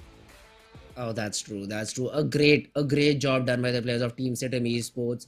And if you talk about the top players, we have Claw from Team Raw, got 5 eliminations, Mad Cat with 6, Incus with 5, Desert with 6. So a lot of players having a good impact in the game. But Desert X, the maximum amount of damage, the maximum amount of frags, and he deserves to be the top player of the whole game. Oh, he was. Desert was definitely. Jiro also from the side of Sitim Esports. In fact, Jiro is a guy who stepped in big time in week number 1 when Sitim Esports initially they were facing a downfall. They were not having a best of the time, but Jiro individually that time also performed so many good individual gameplays. But this time in the match summary, it is Desert with highest elimination, highest damage, yet a Uta with highest assist, and Slayer Sir with the highest healing stun because he was at the mercy of the blue going for the heal battle. But finally, he ran out of those 4 states and was taken out by the play zone. Oh, good attempt from all of these teams except for Situm, obviously, because they got the chicken. Deadeyes guys, Slayer Sir. Elementrix even had a chance. They had 2 players surviving. One of them goes down to a snake out there in the map of Sanhok, and the trade was there, but you were not given a chance to get that revival. So that is how the whole game went. Situm Esports, they come out on top. Raw officials just missed my prediction by a single number. But yes, overall 13 points to their name, followed by Kunyo TRZ with 12 and Elementrix Esports with 12. And DRS Gaming with 8 points, T2K with 5 points, only elimination points to the plus of T2K Esports, Venom DE with 4 points, DEADEYES with 3 points. All the teams who were trying to come from the eastern side of the circle, they faced too many third parties. That is exactly where the plus of T2K Esports also lost their numbers, even the plus of DEADEYES also. So that became a bit of a challenge, the circle itself. But this time, Scarlet Gaming, just a single point. I8 Crew, only 2 points to their name. I8C with 2 points. Stalwart Esports with only 2 points. Considering the position of Stalwart Esports, I expected big things from them. But the final circle shift that was taken and that was not in their favor, that is where Stalwart Esports, they started falling down. They, while going down, they did keep the players of Team Raw, and Yeah. those are the only 2 frags that they got. It was a good attempt by Stalwart Esports, but yeah, they did falter. Talking about the overall ranking in the whole week, T2K, MABETEX, these teams did not impress us in the last game. MABETEX though consistently got, I think, 2 games with 0 points is what I remember. So MABETEX, an important day ahead. Tomorrow will be definitely an important day for MABETEX Esports. Situm, they have jumped up quite a few spots all the way in top 5. Yes, they are in the top 5, and if they continue the same momentum tomorrow also, they are going to be awarded by too many bonus points. So this week is very crucial for all the teams. 4MB, they're sitting on the 7th spot, but I'm very sure on the last day they're going to showcase a very dominating performance and they'll come in top spot, not top spot, at least in the top 3. But on the bottom we have Bad Intention, Elementrix Esports, High Voltage, with only 59 points. Leo Esports not having the best week this time, sitting on the 17th and 63 points. Maybe they'll miss out on the bonus match. DRS on the 16th. Abrupt Slayers, inconsistency coming in from these guys. Deadeye guys also, it's so very crucial for Deadeyes, because look at Venom DE. They have got 82 points, and Deadeyes and Abrupt Slayers, the only 2 points deficit. And if they can manage to get those 2 points, and if they manage to get more points and qualify, be in top 12, qualify for the bonus match, they're definitely going to have a great week. The race for top 16. The race for top 16 is still on, and let's have a look who is in which place now. Stalwart Esports, only 3 points, only 3 points, but it is there. The more important thing, it is there. Yesterday they were on second. Today they topped the charts with a lead of 3 points. 4MV with 560, and then we have IHC, a new name, with 398 points for them. And then it's a battle. It's a battle in the middle stages, all the way from 3 up to the 10th position. Anyone can acquire a good spot if they, considering they get a good day. But some teams have fallen quite a bit. One of them is MABETEX Esports, all the way down to 10th position. But still, they're qualifying for the grand finals. Nothing to worry about. I'm worried about Abrupt Slayers. The 3 points deficit, sitting on the 17th spot. Raw officials sitting on 18 with 251 points. They need a lot more points. Venom DE, just by getting that winner chicken dinner, not the winner chicken dinner, the high fragging game in the last Erangel. Now they are in the top 16. But still, the consistency should come in the remaining games tomorrow, because tomorrow is the last day to qualify for the grand finals. But in the elimination leaders, we still have East on the top with 119 points. And Dobbs following up. Stalwart Esports 3 players in terms of elimination leaders. This shows how aggressive of a team this is. 113 to Dobbs, 119 for East. The main battle is between these 2 players only, and a 6 frag difference is what separates the two. Yesterday, I think East got a game with 10 frags solo to his name. So that was a very, very great game for the guy. And he definitely took advantage of it. Has that overall lead. Although the damage is something that Tops has in his favor. But in terms of elimination, it's East on top. And now let's have a look at the day summary. The first game, Stalwart Esports, they got a chicken dinner for themselves with 8 finishes. A very high damage. In Miramar, it was NB Esports that reigned supreme with 8 eliminations of their own and 6 knockouts. Followed by IHC in the map of Erangel. The third Erangel of the day was ruled by Team Seal, and that was a game to watch, guys. If you haven't, just go and watch the final fight. A 2v4 where the players never knew where the other team was, and they were able to win it out. The team remaining with just 2 players, they were able to win it out.